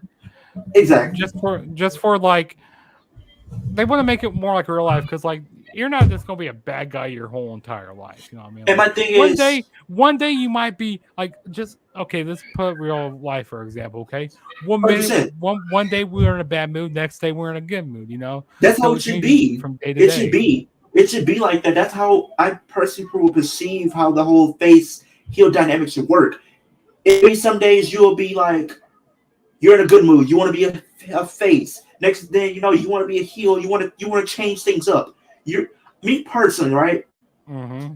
If I was a wrestler, which I am currently soon to be training to be, I think I would probably want to be a tweener because I would love to be a face. I would love to get cheered, but sometimes I would like to dig in my bag and flip switch every now and then, Yeah, like keep things fresh. exactly. Be like a tweener, kind of like a tweener. You know what I Yeah, mean? Like, because or me personally go full heel because a lot of people will say this about heels. It's easier for someone to hate you. It can take one thing for somebody to hate you, right? But it's so mm-hmm. much harder to get somebody to like you. And sometimes you'll make one mistake and then people don't like you. Exactly. So me personally, I just go full heel. I rather have this. You know, if I was a wrestler, I rather love to be hated than uh I rather love to be hated Yeah, exactly. than hated to be. I don't know how I'm wording this. or It, I hate to love him. You know what I mean? Or like I rather be hated exactly that heel than that hated. you just love, or that like that heel that people love to cheer. Yeah. We've seen cases happen with Seth Rollins. He's a Uh-huh. heel. He was a heel to the point where people just started cheering him so much to now he has to be a babyface. Should Seth Rollins have held the United States championship longer than 48 days? Um, Me personally, I can see him holding that time. I think he should have held it a little bit longer, maybe at least till Rumble or at least WrestleMania. That's my Mm-hmm. guess. I think he should have had to answer your question, Ninja Boy. Say what? I think he should have had a longer reign. But I think a lot of people, if like so, y'all was not having it that night we did Survivor Series, where I was the only one that had picked Austin Theory winning. Everybody else had Seth retaining. This is the person I've never seen before. Making My my mark, mark. What's up, man? yo, How's it going? what's going on, making my mark. Actually, wait. I think I know who's this. I think I met him at Monday Night Raw. Yeah, making my mark. I think I met him at Monday Night Raw. The Raw I went to. I told him about my channel. Yeah, I think that's who you are. If I'm not mistaken. What's up, man? How's it going? We're just doing a watch along for Royal Rumble 2003 right now. If you want to, try on your Peacock right now, go to an hour 27. I mean, hour and 20 minutes and 20 seconds. We're watching Kurt Angle and Chris Benoit right now. If you want to turn it on right there, you guys can watch with us And I think a lot of people with Chris Benoit, he's a good wrestler. I think people the reason don't give him a lot of credit is pretty much how everything played out because with him. how everything played out. Yeah. Yeah, I don't think Chris Benoit is ever going to be in the Oh no, no, is ever going to no, be in the Hall of Fame. no. I don't think even fans would, even if they liked him or not. Okay, yeah. We did meet at the Rumble. That's what I thought. We met it. Rod was the one who talked to you about my podcast and about my sidekick. They took you away your sign away mark. Why was it too big or I don't remember what was it I don't crazy? remember what the sign said. I think it said something. What did your sign say again? Because I remember you had you had like a little piece of paper, and it had your podcast on your sign. But then you had a big sign that you said that got taken away. I don't remember what it said though. I don't know what it is with the whole policy of with people with big signs. I don't know why it has to be small. This is why you don't see a lot of people carry around signs anymore because nobody. I think signs. I love this one, but you got it. Yeah, this is a good Rumble. And this is my first time actually watching Royal Rumble. It was too big. Iowa is Seth freaking Rollins' country. Oh, It was too okay, big. yeah. Oh, it's too big. Gotcha. This is my first time actually watching Royal Rumble 2003 in its entirety. Yeah, like I said, Kurt Angle and Chris Benoit. These two guys have Having great chemistry. back in this They time. had Yeah, chemistry. They have chemistry. yeah. The in-ring chemistry is so good. Like I think one of my favorite matches between maybe it's Edge and Benoit always put on great matches as well. Edge and Kurt Angle, they put on great matches as well. Which one was it where he won the Rumble and he won the world title? He won the Edge? World Heavyweight Wait, Champion. wait. Are No, you talking about Chris Edge? Benoit. He won the World Heavyweight Championship. I forgot which Mania. Who did he compete against? Was it Kurt Angle He again? won the Rumble. He won the Rumble in 04. But I'm trying to figure out who he had won the World Heavyweight Championship from, though. Was it Kurt? Let me look that up. Let me look that up. I think it was Kurt. Yeah, I think it was Kurt. Maybe it was Shawn Michaels. I don't remember. What does it say? It says I watched the Rumble a lot. Steiner versus and I don't know because you could tell. Yeah, they didn't Triple have H had looking no like chemistry. they had no chemistry. No chemistry whatsoever. Yeah, I agree. Yeah, and then he said that it was WrestleMania 20. Yeah, I'm pretty. Yeah, I thought it was. I think my thing. I think a lot of people when And they it was look in a back. triple threat match against Triple H and Shawn Michaels. Okay. I think when people look back at WrestleMania 20, I think the main thing that people will look back on is for the simple fact that Brock Lesnar and Goldberg match, which was a dream match at the time, but when the word got out to pretty much, they wouldn't be new from that country, they're leaving after WrestleMania. I think people just kind of just dumped all over the match, and the match just was what it was, and they kind of made up for it in 2016.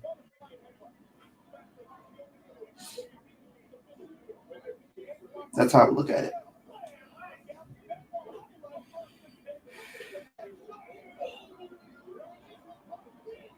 But yeah, this Rumble here is good.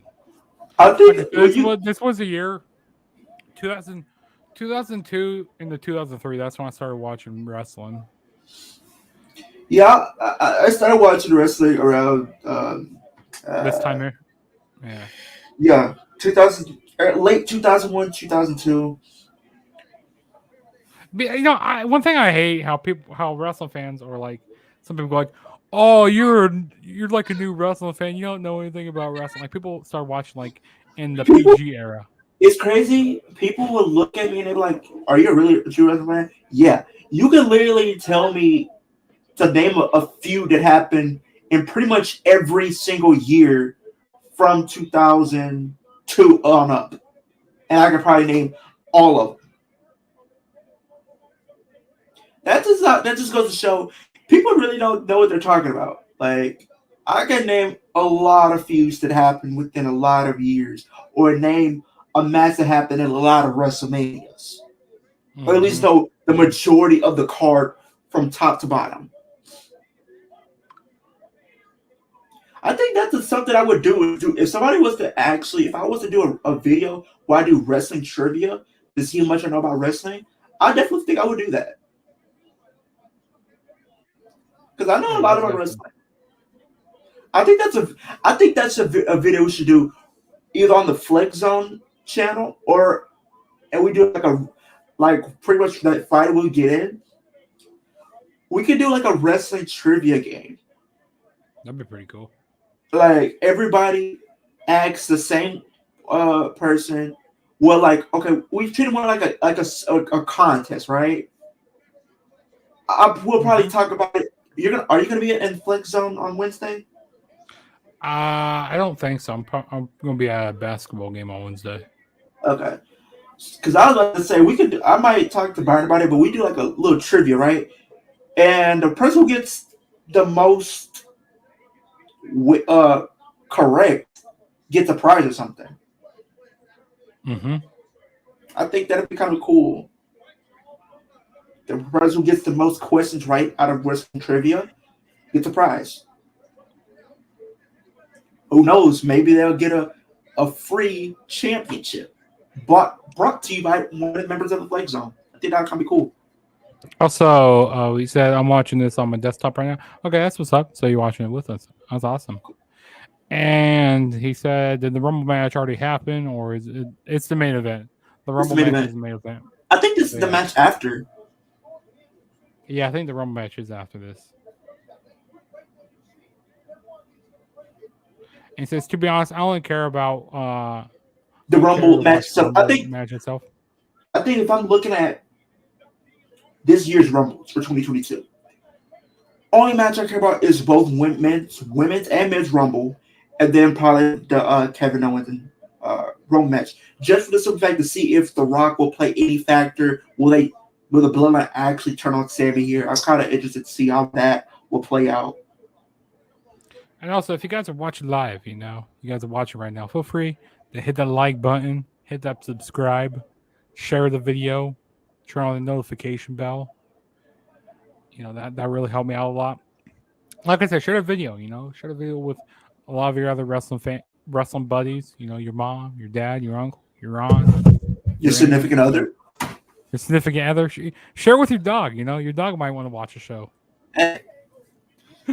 Share with your cat, your frog, your snake, whatever. Whatever pet you have. Share the video. You Whatever. guinea pig, your Whatever bunny. floats your boat. Oh no, I say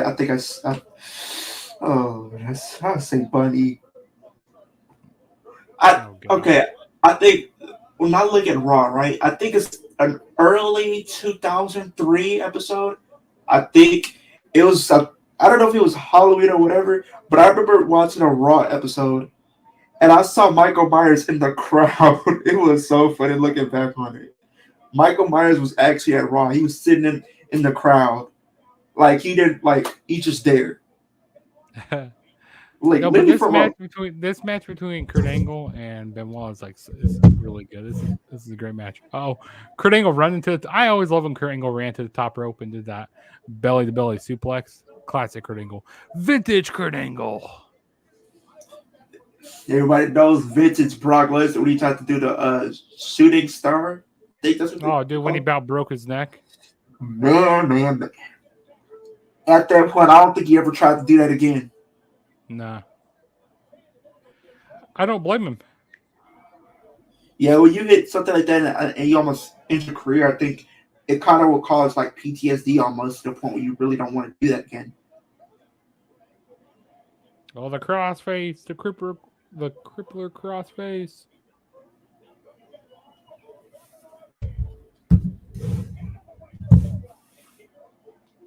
Yeah, after this match is the Rumble match. Okay, cool. I don't know I only know the winner, so I don't know the whole which numbers everybody comes out at. So. I was thinking, okay, I was talking to Brian, right? Mm-hmm. We each write down, right? The every person that we think is gonna come out at what number, right? Mm-hmm. For both men's and women's. And every person that we get right that comes out at the number that we choose, that's an extra point. So the title match is going to be 2 points. So we have everybody, and if we predict somebody that comes in as a surprise entrant from a different company, an extra point. Extra point for surprise entrance. If we pick the winner, I mean, I guess the winner will count as 2 points anyway. So that's 2. Surprise entrant counts as 1. And then if we pick a superstar and they come out at the number that we choose to put them at, that's an extra point. Mm-hmm. So I think they're kind of, and plus I'm defending the Flex Zone Championship. That's my first defense. So you're the champion now. Yeah. When you win the title? When you win the title? I won it at Survivor Series. Oh yeah, you did win at Survivor Series. I forgot about that. I think the match that put me over the edge, that kind of gave me the win, is the U.S. title. Angle Slam. That's the match that got me the title. I think, okay, so for this Rumble matchup we're watching, for this Rumble matchup we're watching, when we get to this, we should predict, like, okay, who's going to come out? We should predict that. I don't even know a lot of people that was there in 2003. You said you don't, or you do? I don't know that many wrestlers that were there in 2003, honestly. So I I mean, know quite a bit. So let me HBK, see. Shawn, Brock, Rock, maybe, or did he leave at this point in time? You said Brock? Rock, I Oh, think he was Brock. gone at this point. No, he was. Well, he was gone at this point, but he came back to do his match with Stone. Was it Stone Cold? Yeah, Or May was it? 19. Or was it Hollywood Hulk Hogan? That was at 18. That was the year before. Okay. That was the year before. I mean, if you want to do that, fine. So be it. Let's do it. I'm all for it. Yeah. Angles. Dude, we see so many German suplexes in this match. Oh man, you see the way they flipped? Kurt Angle flipped over. Now you see why he had so many neck problems. Yeah, he did too much flipping, in my opinion. He did too many. He landed on his neck too much.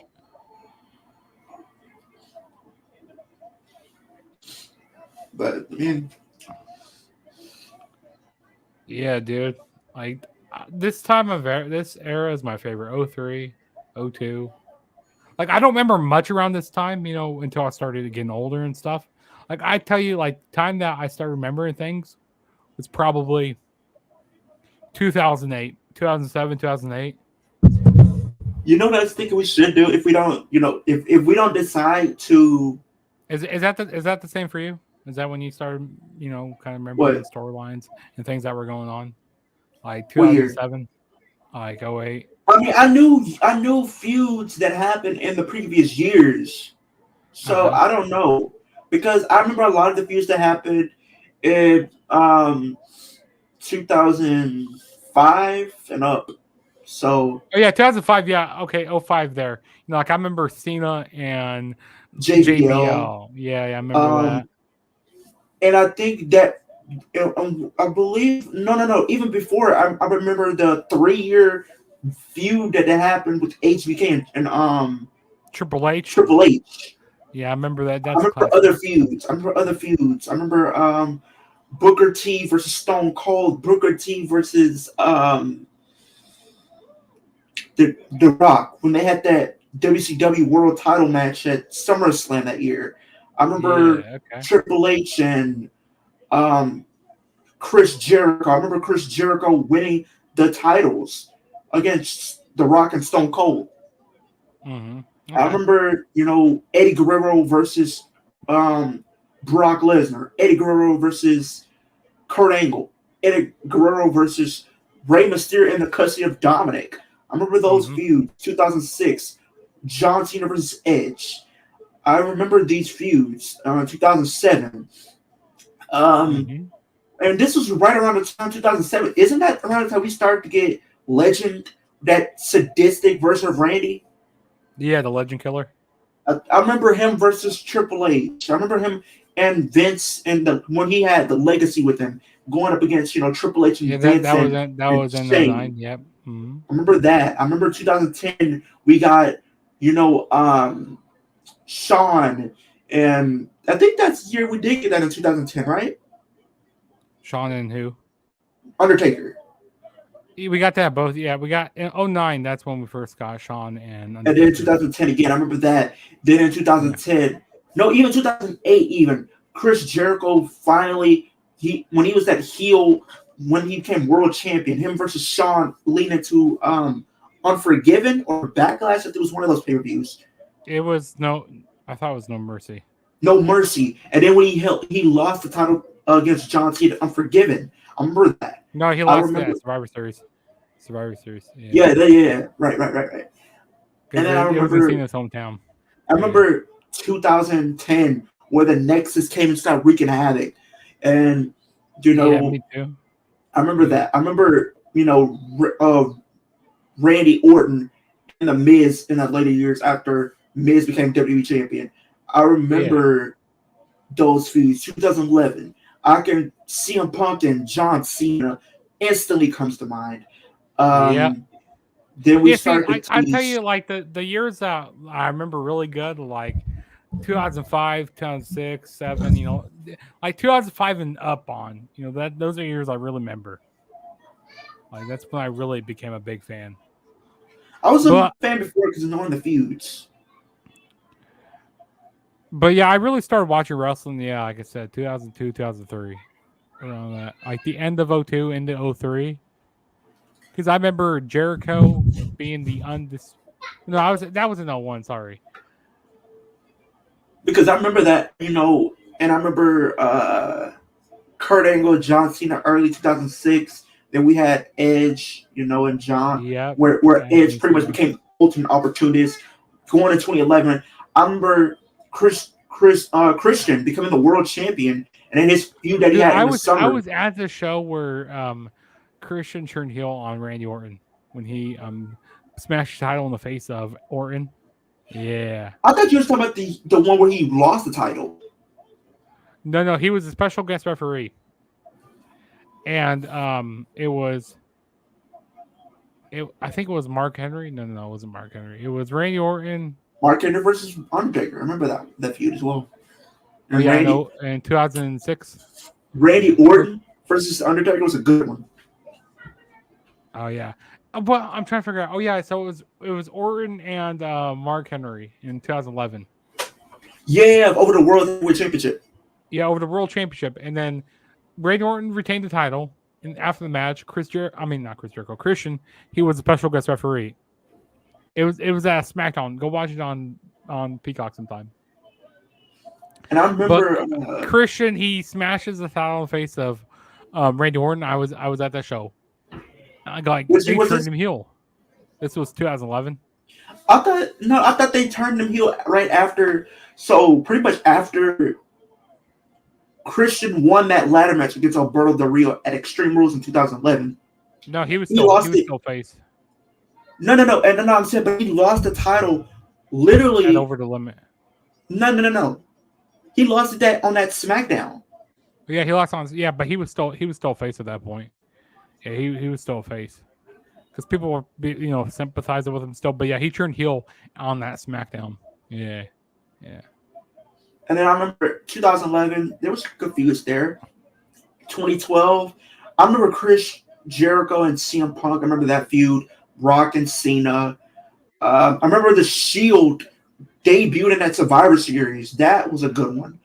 And I remember, this is pretty much around the start where we got to see CM Punk slowly turn heel and finally turn heel on Raw 1000. I remember that.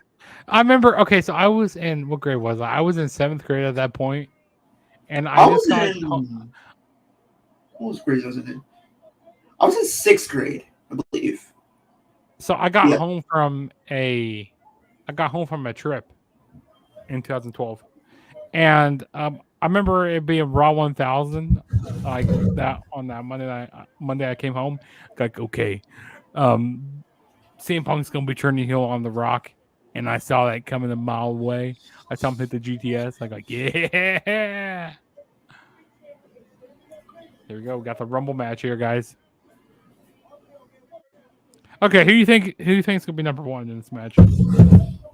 Oh, I'm gonna say Eddie Guerrero. I'm gonna say Chris Jericho. I'm gonna say Eddie Guerrero because he's the first person that comes to mind. Got Shawn Michaels coming out here first. That's who comes out to the Rumble first. What was that? That's who came to the Rumble first? Yeah, who just came out, yeah. Oh, mine is showing RVD and Kane. Oh, you might be a few seconds behind me. Barry, you want to fast forward to the time I'm at right now? Which time are you at right now? 1 hour and 41 and 12 seconds. Okay. Fast forward to that. Literally gave me an ad as soon as I fast forward. Ah, jeepers. Now I got 55 seconds to wait. Of course. Oh, I'll pause it for a second. But I think when you look at wrestlers that's currently on the roster, okay, I'll give you this question, Jokes. On the current roster right now, and these people can't. If you have to pick somebody who hasn't won a Rumble yet, for both men and women, who would you pick to win a Rumble? In your current roster on WWE. Wait, repeat that again. Okay, so with the current roster that we have right now in WWE, who would you like to see win a Rumble that hasn't won a Rumble yet? That's the rule. They can't have main evented a WrestleMania yet, or won a Rumble. Those are the two. Has Seth won the Rumble? Yes, he won 2019. Oh yeah, that's right. Cody. Cody. That's an obvious choice. That's an obvious one. I want to see Cody Of get the course, job done. Cody. I think outside of Oh, Cody. Chris Jericho was number 2 here. Okay, now they have. Okay, I'm right. Where HBK comes out. Yeah, so skip to hour 42 as a match. Let's see. Hour Yeah, 42. hour 42, 44, the 45 seconds. Or how much? Yeah, because I'm it shows at the 1 timer hour down there. 42 and 47 seconds. There we go. Yeah, you might be a little behind there. There you go. Now I'm at 1 hour Try to 40. get to 56. Try to get to 58 or down there. Let's see I'm if you at can 1 sync up a little hour bit. 42. Yeah. What's the hour show down there? 1 hour 43 down there. 1 hour 1 hour 42 43. minutes 57 seconds. Yeah, he might be a little bit behind. But I mean, Cody is pretty much right there. I think that hasn't won a Rumble. I'll say behind Cody, I would say AJ and then Finn. AJ's a good one. And then Finn Balor. Finn Balor, I Mm-hmm. feel like, would have been a good choice to have in 2018 because he lasted to the final 4. He came in at number 1. Mm-hmm. Man, Michaels is busted open right now You from know, that steel chair. Oh, we got 9, 8, 7. Okay, who I think is gonna be number 3? I think it's gonna be Eddie. Edge.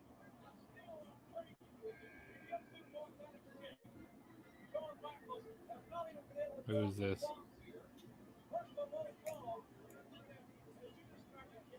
Chris Nowinski. If I had to pick 5, if this is my top 5 people who have never won a Rumble in WWE right now that I feel like I'll be cool with winning. Finn, AJ, Cody, Dolph, and probably Kofi.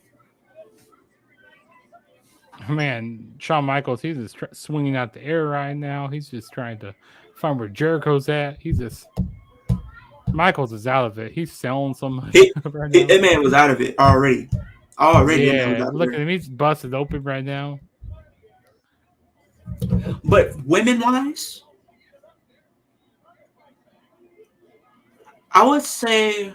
Oh, boo. Jericho just got rid of Michaels. Boo.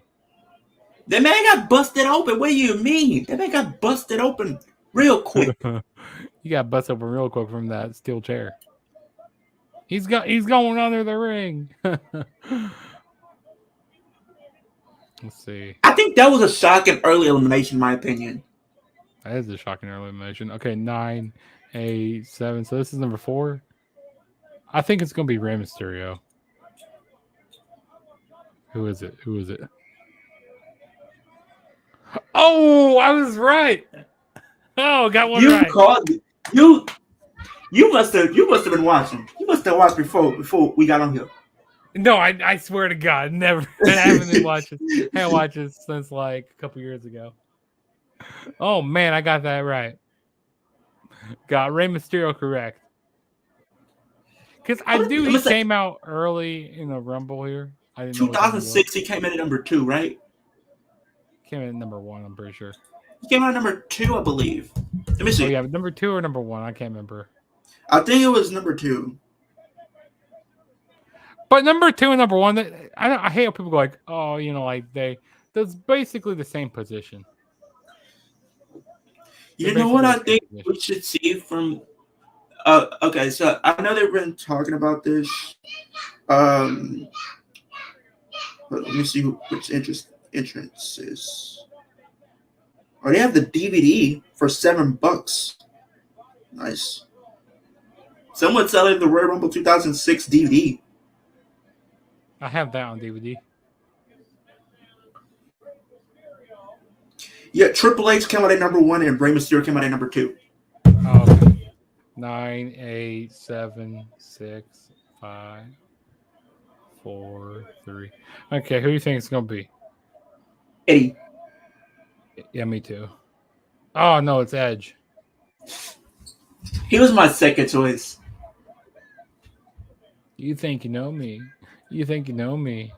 Dude, My thing, yeah, I just hate how people, I said like with every year people like say if like people start watching wrestling around the PG era, 2010, like, oh no, like you don't know anything about wrestling, you're not a real wrestling fan. I I just mean, hate that. here's my thing.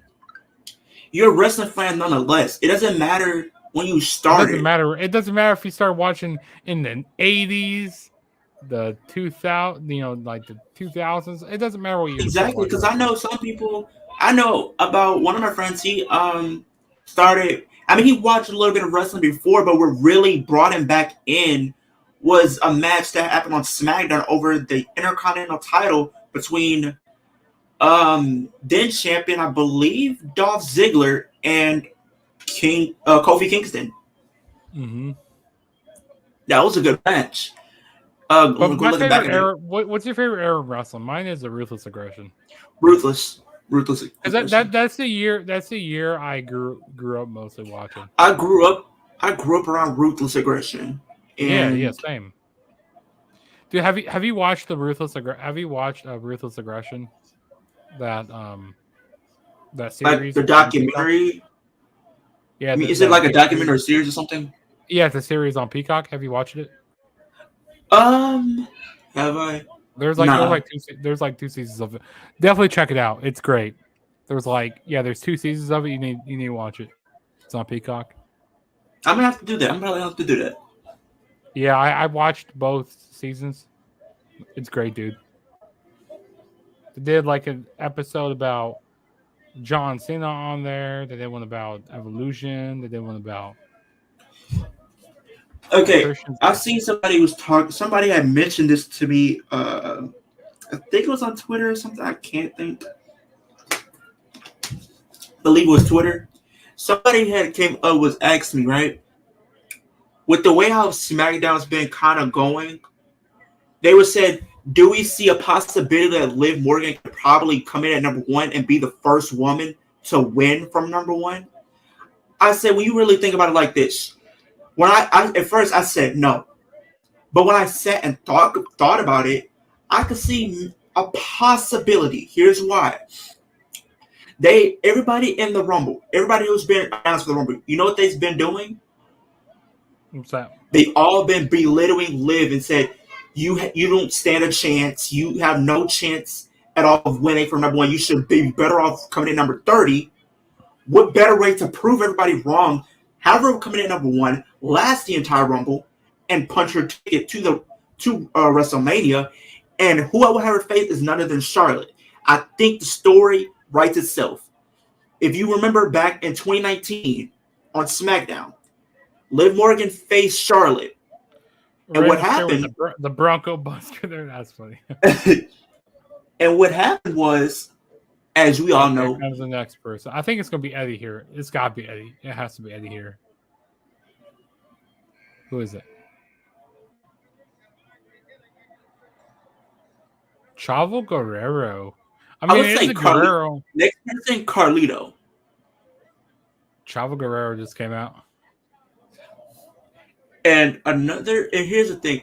After I kind of explained everything, I want to get your opinion on how you think about that take that I'm about to talk about with Liv possibly winning. First, people are belittling her, saying she doesn't stand a chance. 619. Right? People are Uh-huh. belittling her. She doesn't stand a chance.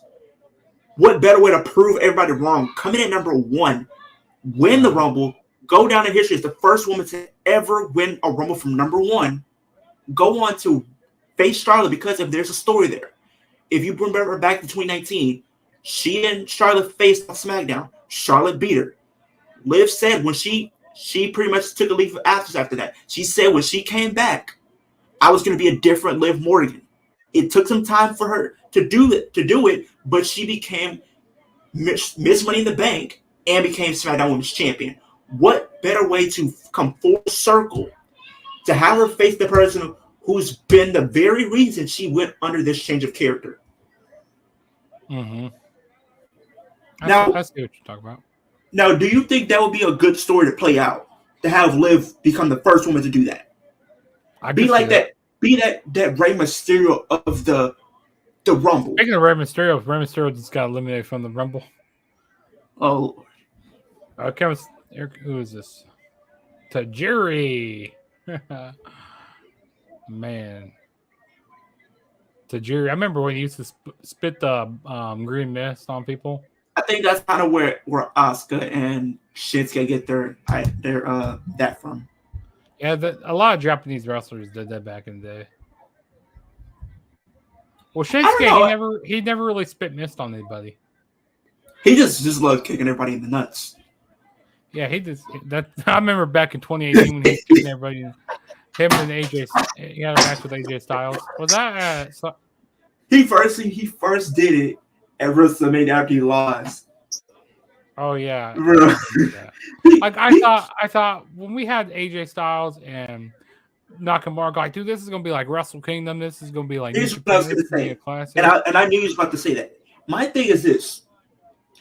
In my opinion, I don't think the match was bad. I just think the placement of where it was in the card. Mm-hmm. I think where they had it so late in the show, where everybody was pretty much just already tired and really didn't have energy like that. I think the match was good for what it was. I just think the placement that you had on the card. Number 9 here. What was it? Number 9. Let's say Matt Hardy.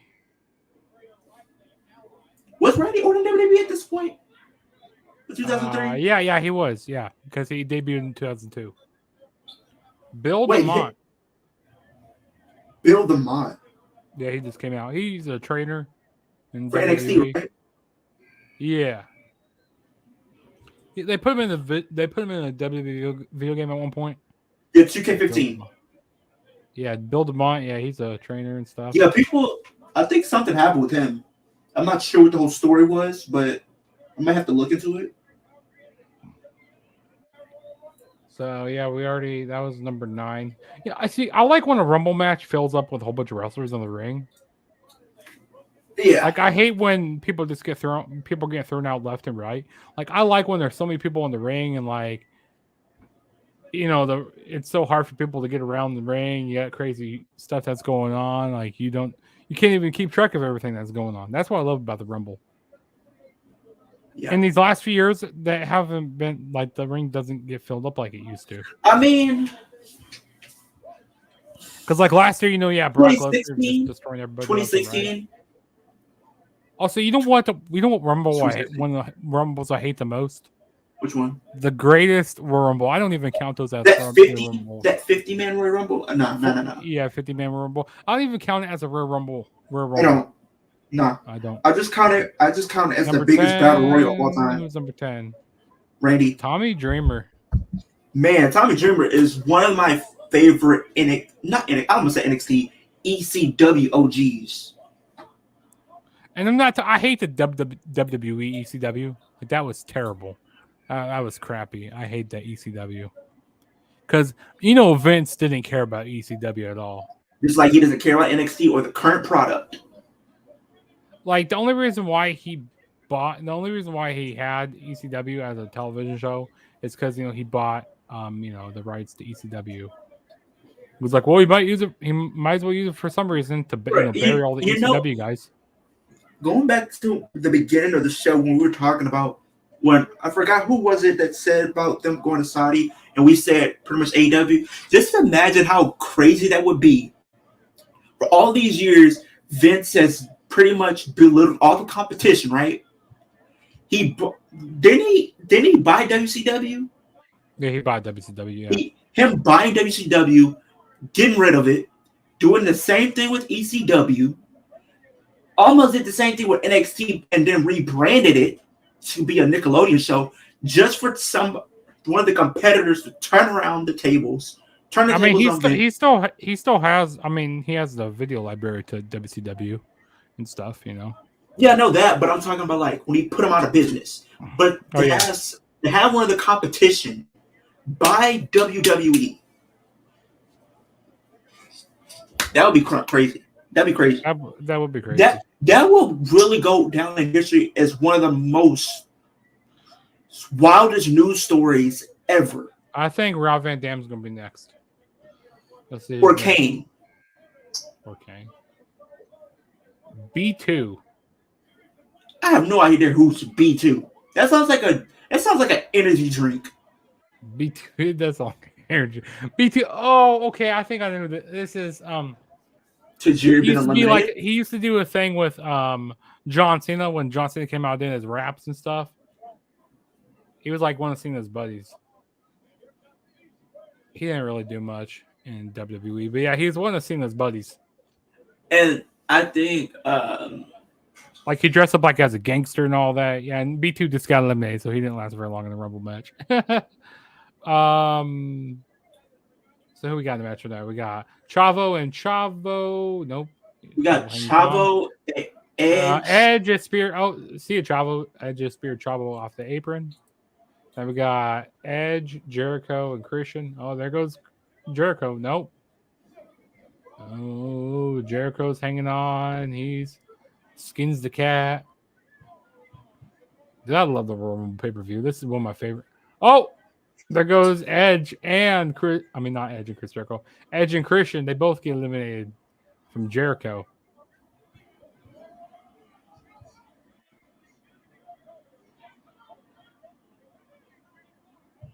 Now, the only person we have left in the ring right now is Jericho. Who's next? I say John Cena. I say it's going to be Matt Hardy. Or Eddie Guerrero.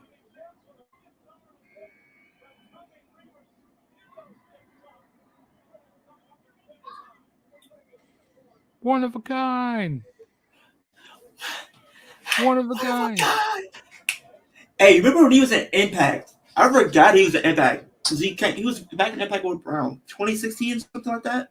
He was in there before that. He was like 2010. He was going Raw Van Dam, the whole effing show. I remember he was doing that stuff. I met Rob Van Dam before. He's cool. I also met Jeff Hardy before. I met him at an Impact show, Jeff Hardy. Like they were doing the meet and greet, and like we can get inside the ring with Jeff Hardy. It was like $20. And one of my buddies paid for me. And like you can have as many people as you want. I said, hey man, can I come get in the ring with you with Jeff Hardy? He was like, sure. So yeah, I got in there to meet Jeff Hardy. You know something we were talking about on Flex Zone on Wednesday? Pretty much we try to figure out what we're gonna do after minute because we want to figure out if we're gonna go out to eat afterwards. And I'm like, we'll probably go get drunk and go out and stuff, dude. It's gonna be hella fun, dude. Man, what? We're gonna be hella buzzed, dude. We're gonna go get a pizza. We're gonna go get some Philly cheese. Go get some Philly cheese. Or a night out in the town. We're gonna go have a night out in town. They'll probably be wrestlers, you know. We're not sleeping that night. We're not sleeping. If I sleep, I'm sleeping in the car. Who's next? Who's gonna be next? I think it's gonna be Matt Hardy. Matt Hardy, probably. It has to be Hardy. I think what they're doing with Matt on AEW is pretty much they're reverting him back to the broken Matt Hardy. I was correct. Okay. I can slap a tornado. I can dry up a sea. Yeah. Matt Hardy was number 13. I was correct with that one. Okay. Oh, this was volume 1, Matt Hardy. Yeah, volume 1. And they got in this little bio thing on here. Matt strongly dislikes mustard. Yeah. Who's he with right now? Who is that? Side effect.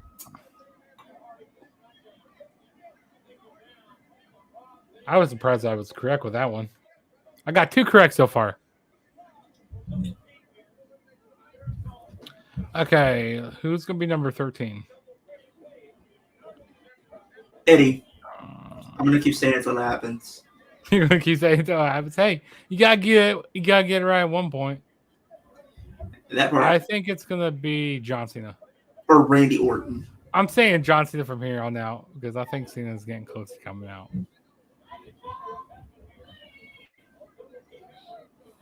Running Bulldog from Jericho. It's a pretty good Rumble match. Yeah. My Lion first time watching it Claw. in its entirety. What do you say? I said this is my first time watching that year's Rumble in its entirety. Yeah, what's your rating so far on this show? Out Like it? of out of 10, We'll say out of 5. right now I would say it's a good 3.5 right now. It's 3.5. 4, 3, 2, 1. I think it's Cena. Latino Heat. I told you. I said it. I Yeah, said it. you kept saying Eddie a lot. Hey, you got one correct. I got 2 correct. I'm gonna go with Randy Orton next. You gonna go with Randy Orton? Shoot. Latino Heat. I love the Lion Cheating Stealing theme song that I used to come out to. No. The other one he used to use, Gangsta Lane, that was about. You didn't hear that theme from him? I don't believe so. I remember I love the This Lion was Cheating Stealing theme. the one that he had. I think was Gangsta. I think that was his last song, or it wasn't a song, but it was his last entrance that he had in the Was it I lie, WWE. I cheat, I steal that one? No, not that one. I know that one, but I'm talking about the Gangsta Lane one. This I one, don't he remember. played that song. That was because it was his last entrance in the company before his passing, I don't and remember. he faced Kurt before the World Heavyweight Championship that year. Was that in 2005? Yeah. Yeah, that was in the 5. Yeah, because he passed away that year. I'm I gonna love send you wrestling. I'm gonna send you the song, and I'm gonna let you. Okay, I think it's gonna be John Cena. Orton. I'm gonna say Randy Orton. I'm saying Cena until it comes. I'm saying Cena until it comes out now. Who is it? Oh, yeah, we got Jeff Hardy.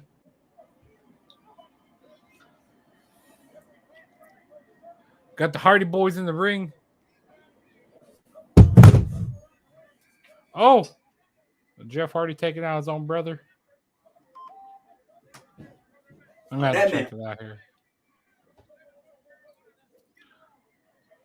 Jawbreaker from Jeff Hardy. Uh-oh. Not the ding ding. You know what the ding ding is, right? And the penis. Yeah, not the dang dang. Not the grapefruits. Shannon Moore, that's who that is. I didn't realize who that was.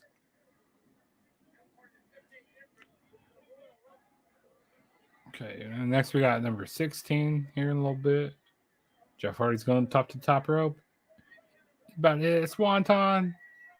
I know, but Shannon Moore? What are you doing, Shannon? Oh, Shannon is laid on top of Matt Hardy. Swanton bomb. Well, that's dumb of you to do that. Who's next? I say it's Cena. It's gonna be Cena. Cena's coming out soon. I feel it. I gotta get film that scene. You said Batista? Yeah. They were calling him like the Deacon Batista at that point in 2002, 2003. I remember that. Rosie. Wasn't he part of the 3-minute warning? Remember 3-minute warning? 3-minute warning. 3-minute warning. Him and Rosie and I can't remember his partner. Who was his partner? Rosie. I think he's Samoan. Yeah, Rosie's Samoan. He's probably related to The Rock. And he has this Samoan. I think it was maybe with Rikishi at one point. No, like 3-minute warning. Who? I'm trying to figure it out. I know Rosie was a part of it. You trying to figure out his name? What? Whose name you trying to figure out? I'm trying to figure out who was a part of his faction. The 3-minute warning. Let me see. 3-minute. Let me look at that up. I know Rosie was a part of it, but I can't remember who else.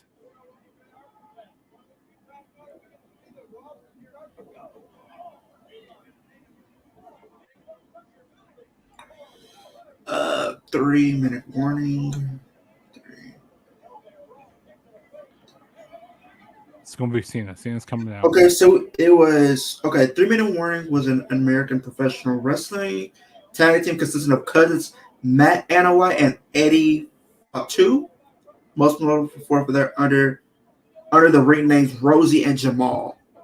Rosie and Jamal. Okay. Was it? I thought there was another person that was a part of that. Nah, it was just them two. 3-minute warning. Who is this? Test. I remember. Yeah, he looks like or Test looks. No. You know who looks like Test? Oh. W. Morrissey. Oh my god. Pump handle slam. He's just hitting everybody with a pump handle slam right now. Okay, Cena's gonna be next. I have a feeling. Come on. I have Randy Orton. You got Randy Orton? Randall Keith Orton. Come on, Cena. You're gonna be next. Dude, that's what I love about the Rumble. Like being on even these old Rumbles, go back and watch them and trying to guess who comes out. It's pretty cool.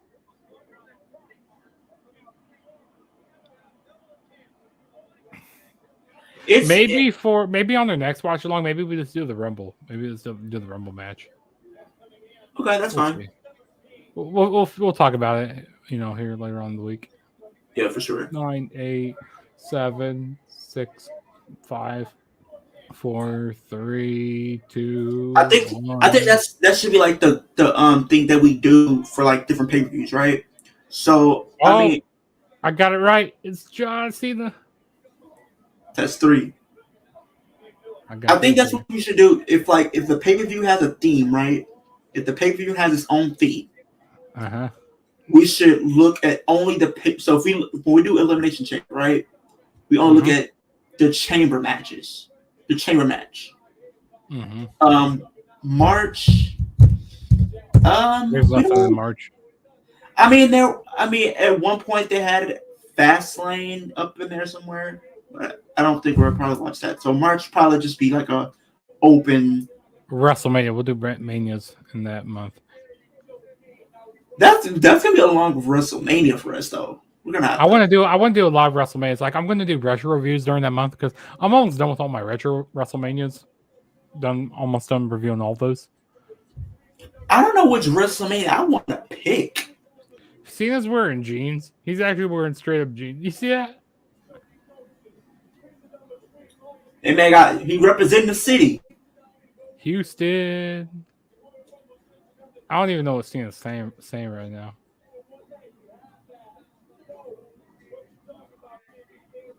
He's like a swollen. What did he say there at the end?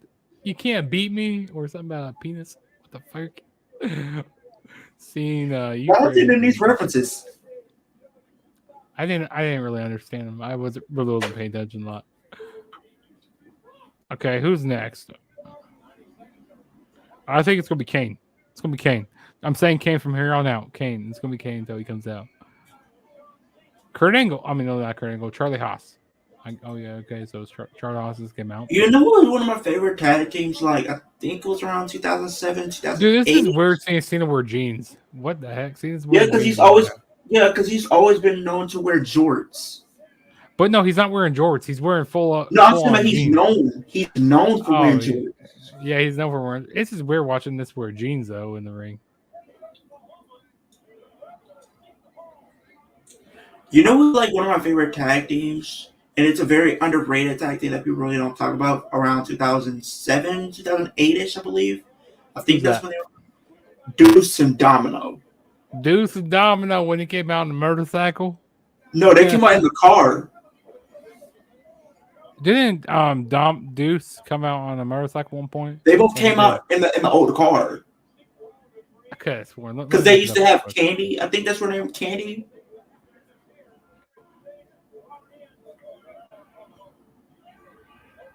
Let me see.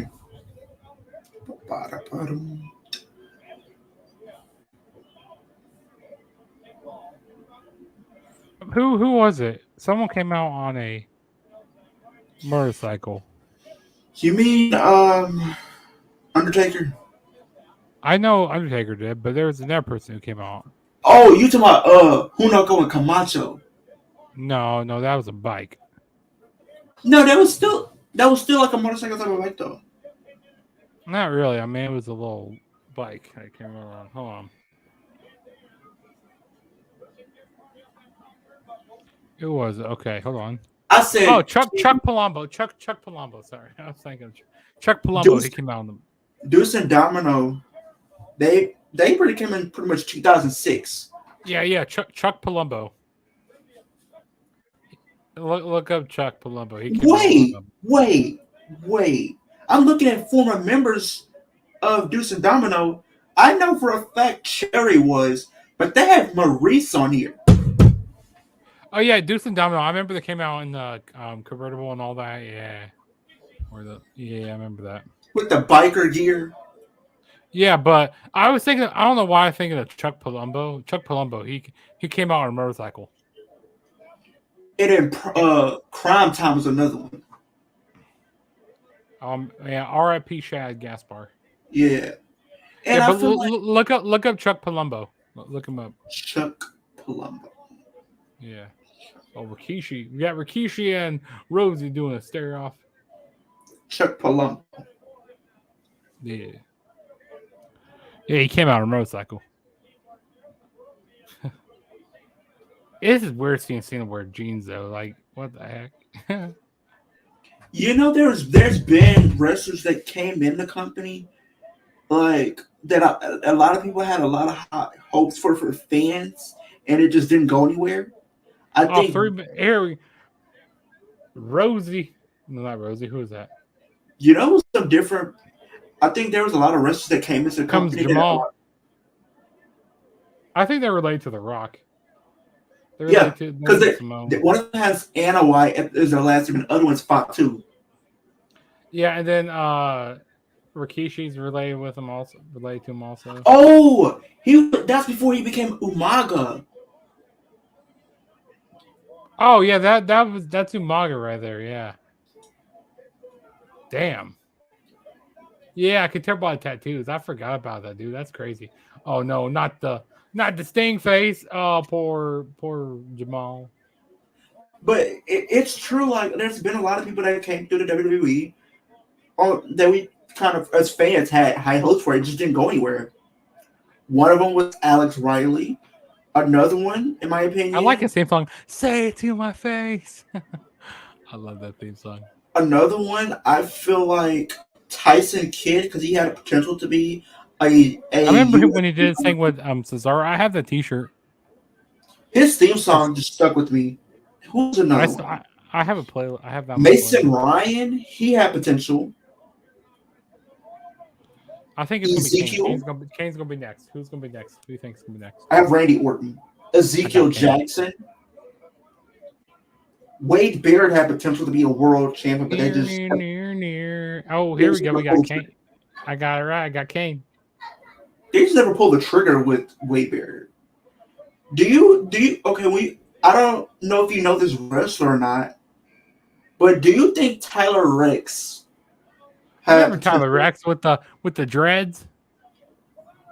Right. Yeah, I like this. I actually enjoy this theme song. I remember him a little bit. Yeah.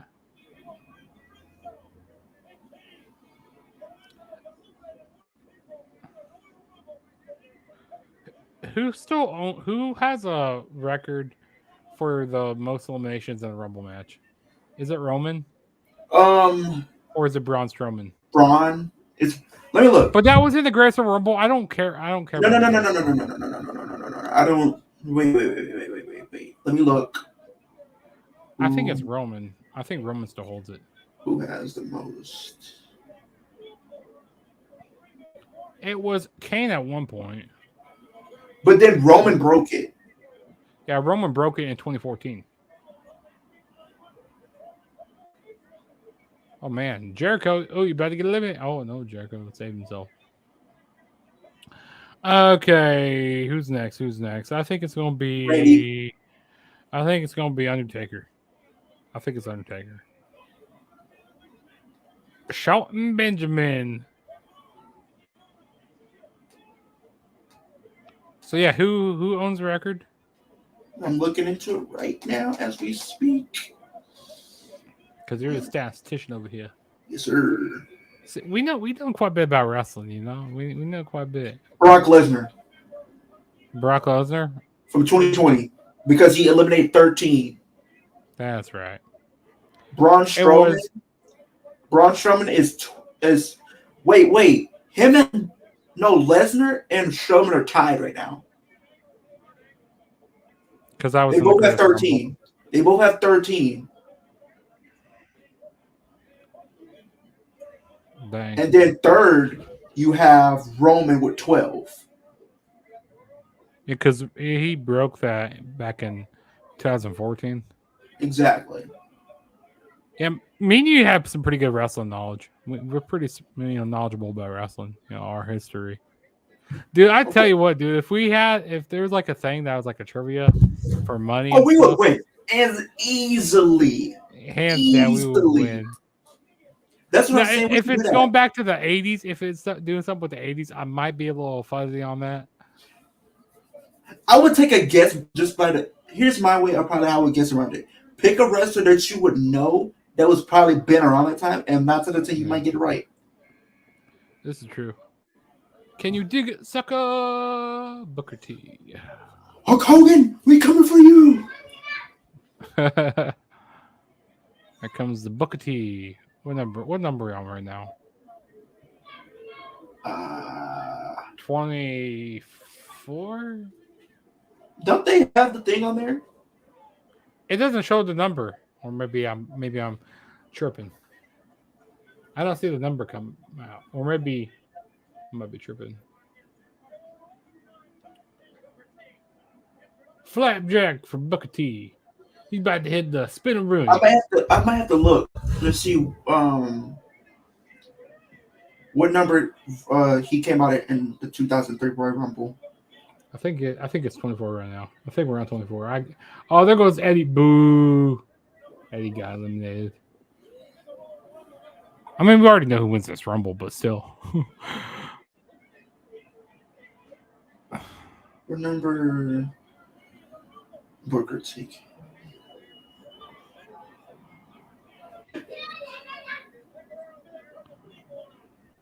I think we're on like 23, 24. I don't know what number we're on.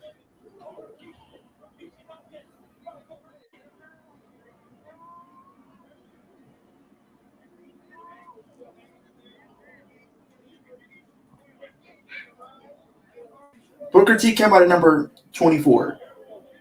Okay, so now we're going to be on 25 then. I think it's going to be Undertaker. It's going to be Taker.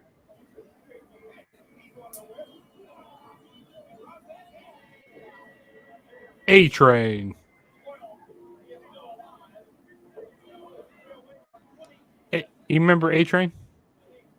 Yeah, I know who A-Train is. He's pretty much he came back as Lord Tensai in 2012, I believe, and then right now he's Matt Bloom. Mm-hmm.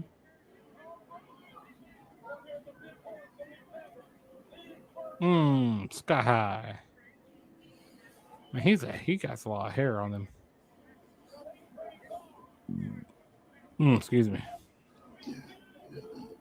Brock Lesnar has to be one of these at one point. I think Brock Lesnar is number 30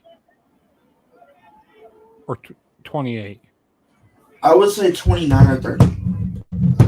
We'll go 29 or 30. 27. I think 28, 29, or 30. I won those. I don't know. I'm going to just say 30. You know what? I want to say...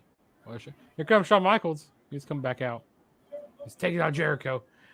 I remember this feud. Jericho and Michaels was one of the first matches. See, like... Okay. I remember that feud that they had over the World Heavyweight Championship in 2008. But their match at Mania 19. We got to watch Mania 19. You got to check out that Mania. That's a great match. That's what really hooked me in wrestling. Shawn Michaels and Chris Jericho. Like, Shawn Michaels is my favorite wrestler of all time. My first WrestleMania that I was able to watch, with my friends. My buddy, he used to have action figures, okay? And yeah, he had I was collecting more of those. I'm collecting. And he had, let me get the DVD out. He had this DVD, okay? He had this DVD right here. Mm. WrestleMania 19. And he said, "Hey, you want to watch this?" I said, "Sure."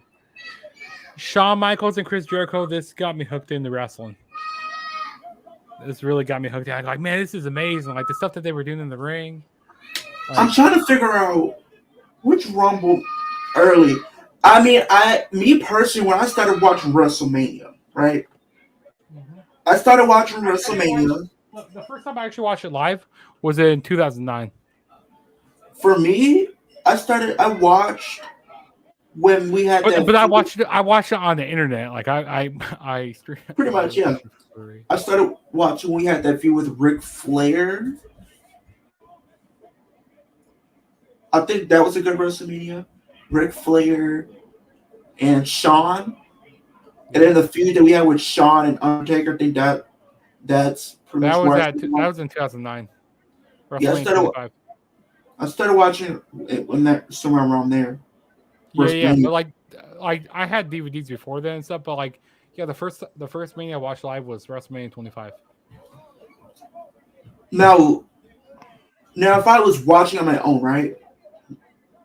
I think the first WrestleMania I watched was WrestleMania 28. WrestleMania 28. Okay. WrestleMania 28. I see. At that time, I was still watching it for free. I was using, using the internet to watch them for free because I wasn't gonna pay $50 But to watch a pay per view. I believe if I'm not mistaken, I did watch an earlier WrestleMania. It just I can't think of which one it was. 23. It was the one where they had the Money in the Bank.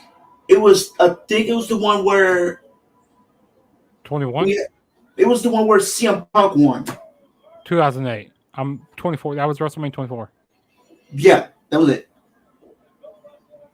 Like I was watching wrestling at the time, but like, I had to like the next morning. I used to go on WWE.com and go like, okay, I want to see the people who won the matches. Did you used to have to do the same thing? Um, I mean, I want to say I did, like around the times where I couldn't really watch Pay per views. pay per views like that. I would Yeah. mainly catch myself doing it because mainly pretty much around right before the WWE Network became a thing, like around 2011. I was watching then, but like Yeah, probably like yeah. Watch them around for free. Yeah. yeah, pretty much around the time we had what it was like 2006, 2007 around that time. I had to watch the other way. Like I had to actually we had to actually purchase the pay per views.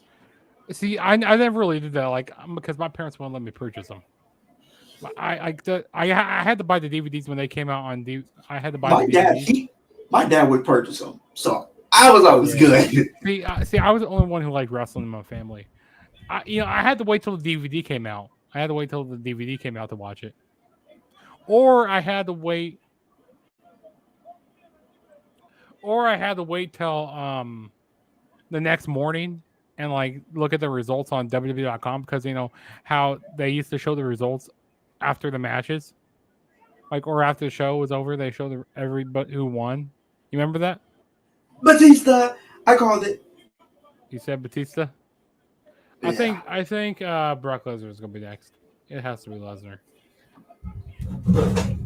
yeah. This is before they started actually adding the numbers when they came out.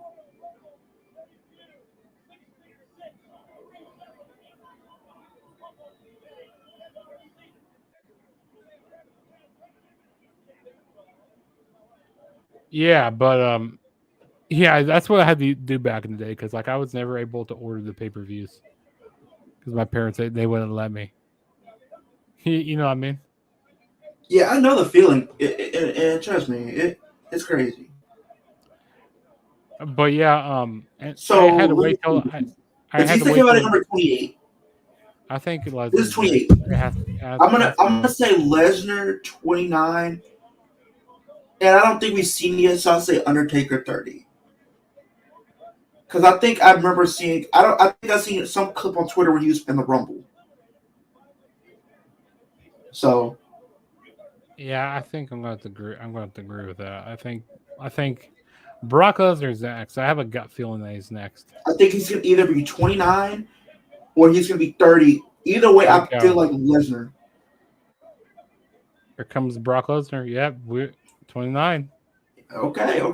We said it. So that means Undertaker's coming under 30 then. I think Undertaker has to come under 30 because Yeah, I'm yeah. pretty sure Taker's in this Rumble match. I thought I saw Randy Orton in this Rumble, but I guess not. I think he was injured at this point. Who, Randy? Yeah, I think he was I think they said I've seen a video where he was pretty much injured, and then he became like a legend killer when he came back. Or I think that's, he joined Evolution when he came back from injury. yeah, because like I remember around this time, he was doing video packages, like because like he had a hurt shoulder or something, Right. or a broken arm or something, and like he was doing promos and like he was giving like advice or something. There goes Charlie Haas and Sean Benjamin. Uh-oh. Matt Hardy, you about to go take an F5. F5! See ya, Matt Hardy. Let's get manhandled. Charlie Haas and Shelton Benjamin. Out of here.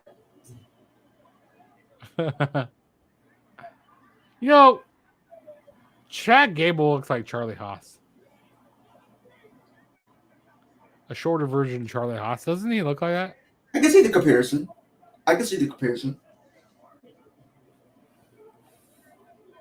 Here we go.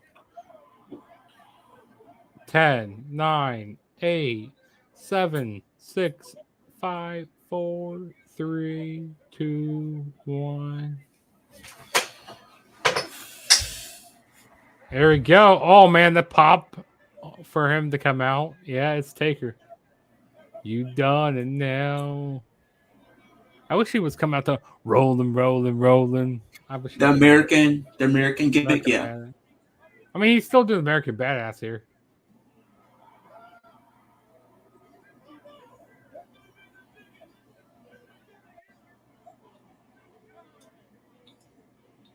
This is gonna be your judgment day.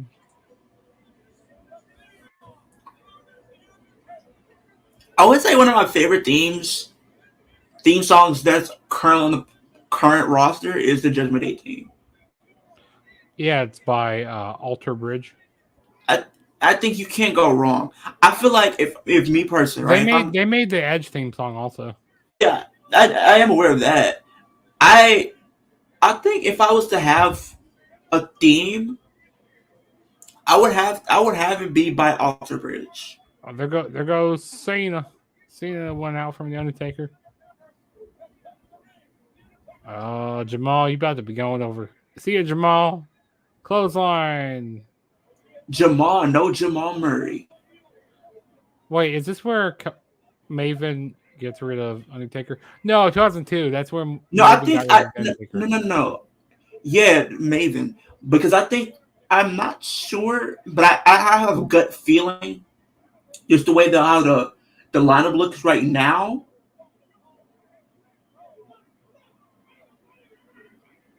See you, Maven. Oh, to get Tensai. A-Train. I think it's going to come down to Lesnar and Undertaker. Didn't we get that a while back, like a few years ago? In 2017? No, that was Goldberg and Taker. That's right. Because we got Lesnar getting eliminated by Goldberg. Yeah, see, these later Royal Rumbles kind of are a little blurry to me because they're so, some of them are so alike, like they don't stand out to me. You know what I mean? Right. And then I don't think if I have to pick a Rumble to pick, if I was to pick one and one I wouldn't do, I would not do 2011s. Yeah, I wouldn't do 2011s either. And 2012s, it just was annoying because I think Chris Jericho should have won. I agree. I predicted Jericho to win that, but then they had Sheamus win. In 2013, Cena won that. That was predictable. I didn't want him winning. I would have loved to see Dolph win either 2012 or 2013 because he was just starting to get more over.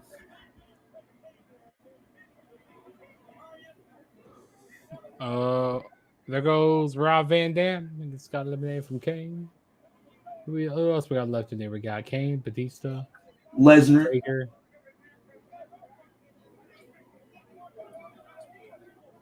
Our final four right here, yeah. So we got Kane, Batista, Lesnar, and Taker. I think Kane go out next. I predict Kane will go out next.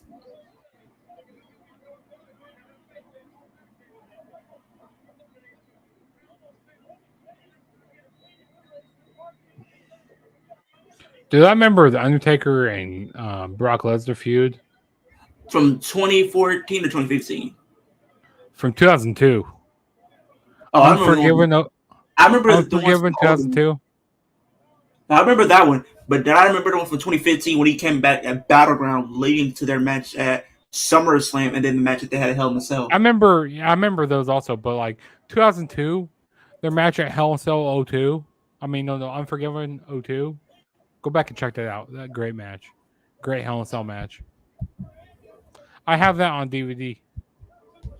That's great. That's a classic Hell in a Cell match. Definitely. If you never seen, have you ever seen that match? Which one? Unforgiven 2002. Most of the pay-per-views that's happened within that year is kind of a blur, so I probably have, but probably won't remember anything that happened. So yeah, but yeah, definitely. If you guys on a Thursday or whatever, check out that show, Unforgiven 02. most of I want to see him bring that pay-per-view back. If they have to bring a pay-per-view back, I would love to see Judgment Day come back. I want to see King of the Ring come back. King of the Ring. I think if they want to do a New Year's pay-per-view, I think it's fitting that they do New Year's Revolution. But we do have that day. Actually, I don't care for having the New Year's pay-per-view because like it's kind of awkward. Because you have just think about it. Yeah, because you have that, and then you still have to build to the Rumble like pretty much the next night. Yeah, so it just doesn't make any sense to have a New Year's pay-per-view. I think they should bring back. No. They already have Backlash, but I think they just go to strictly Backlash and not. Yeah, don't call WrestleMania Backlash. I mean, I don't know. Do they think we're stupid or something? But like by calling it WrestleMania Backlash, we understand it's the Backlash to WrestleMania. It's pretty much just WrestleMania rematches. Yeah. A pay-per-view that they should bring back. No Mercy. Yes, No Mercy. Armageddon. Bad Blood. Taboo Tuesday. Taboo Tuesday will really work during this era. I mean, everybody on social media and stuff. And actual, back when they used to have Cyber Sunday and Taboo Tuesday. They were Cyber good. Sunday. Cyber Sunday. Like it was so predetermined. Like people, like it was so rigged. The last time we got No Mercy was 2017. Yeah, but yeah, Cyber Sunday. It was so rigged as a pay-per-view. Oh yeah, you guys can vote, but like even though you guys, it really didn't mean anything because pretty much the WWE rigged the votes anyway. Which is stupid. I just said it. Oh no! I said Kane will go out next, but Batista went out next. We got Kane and the Undertaker and Lesnar. Oh, there goes Undertaker. Undertaker taking out Kane. Took out his brother. Oh, Batista's back in the ring with a steel chair. Oh, a steel chair shot to the head. Okay, here we go. Goes Brock Lesnar taking out Undertaker.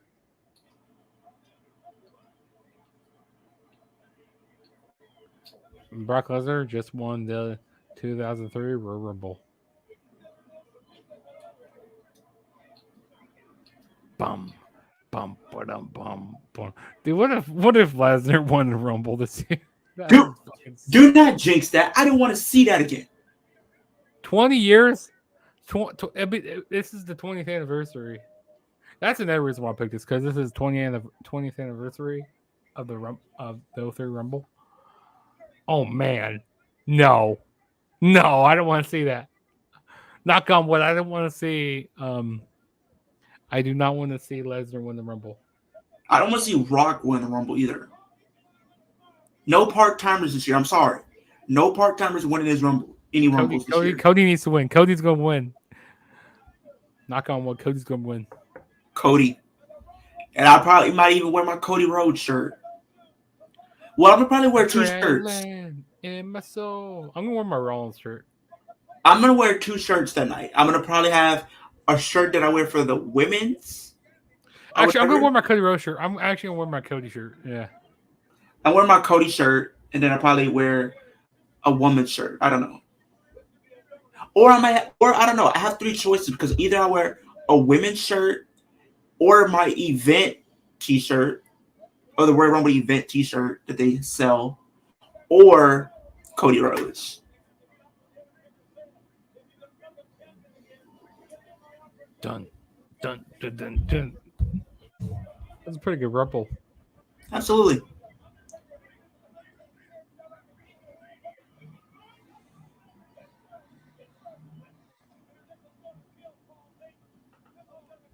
So there we go. That's the Royal Rumble 2003.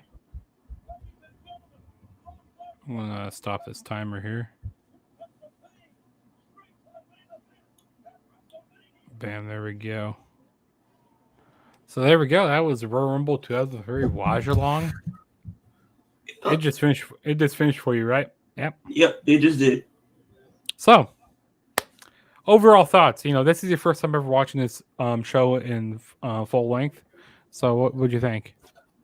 For the pay-per-view that it was very interesting. It was kind of interesting to go back and see a lot of the superstars that I kind of grew up watching and whatnot. And I think the Rumble itself, I think it was kind of interesting to see Lesnar win back then because, like early in the night, he had a match and then he still proceeded to win the Rumble. So I think that was kind of interesting to see. The Benoit and Kurt Angle match was fire. Overall, I think this was a great show. I think I said it was a 3.5, but it bumped it up to a 4. I think it was a 4 out of 5 show.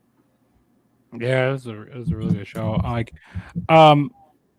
Yeah, I definitely have to agree.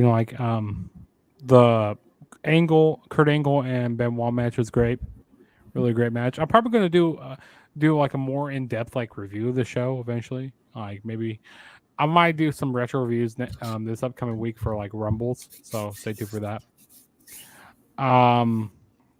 But yeah, I really that like I said, the Angle and Benoit match was fire. The Rumble match was fun. It was fun and kind of predicted to see who came out. I think I got 4 correct who came out.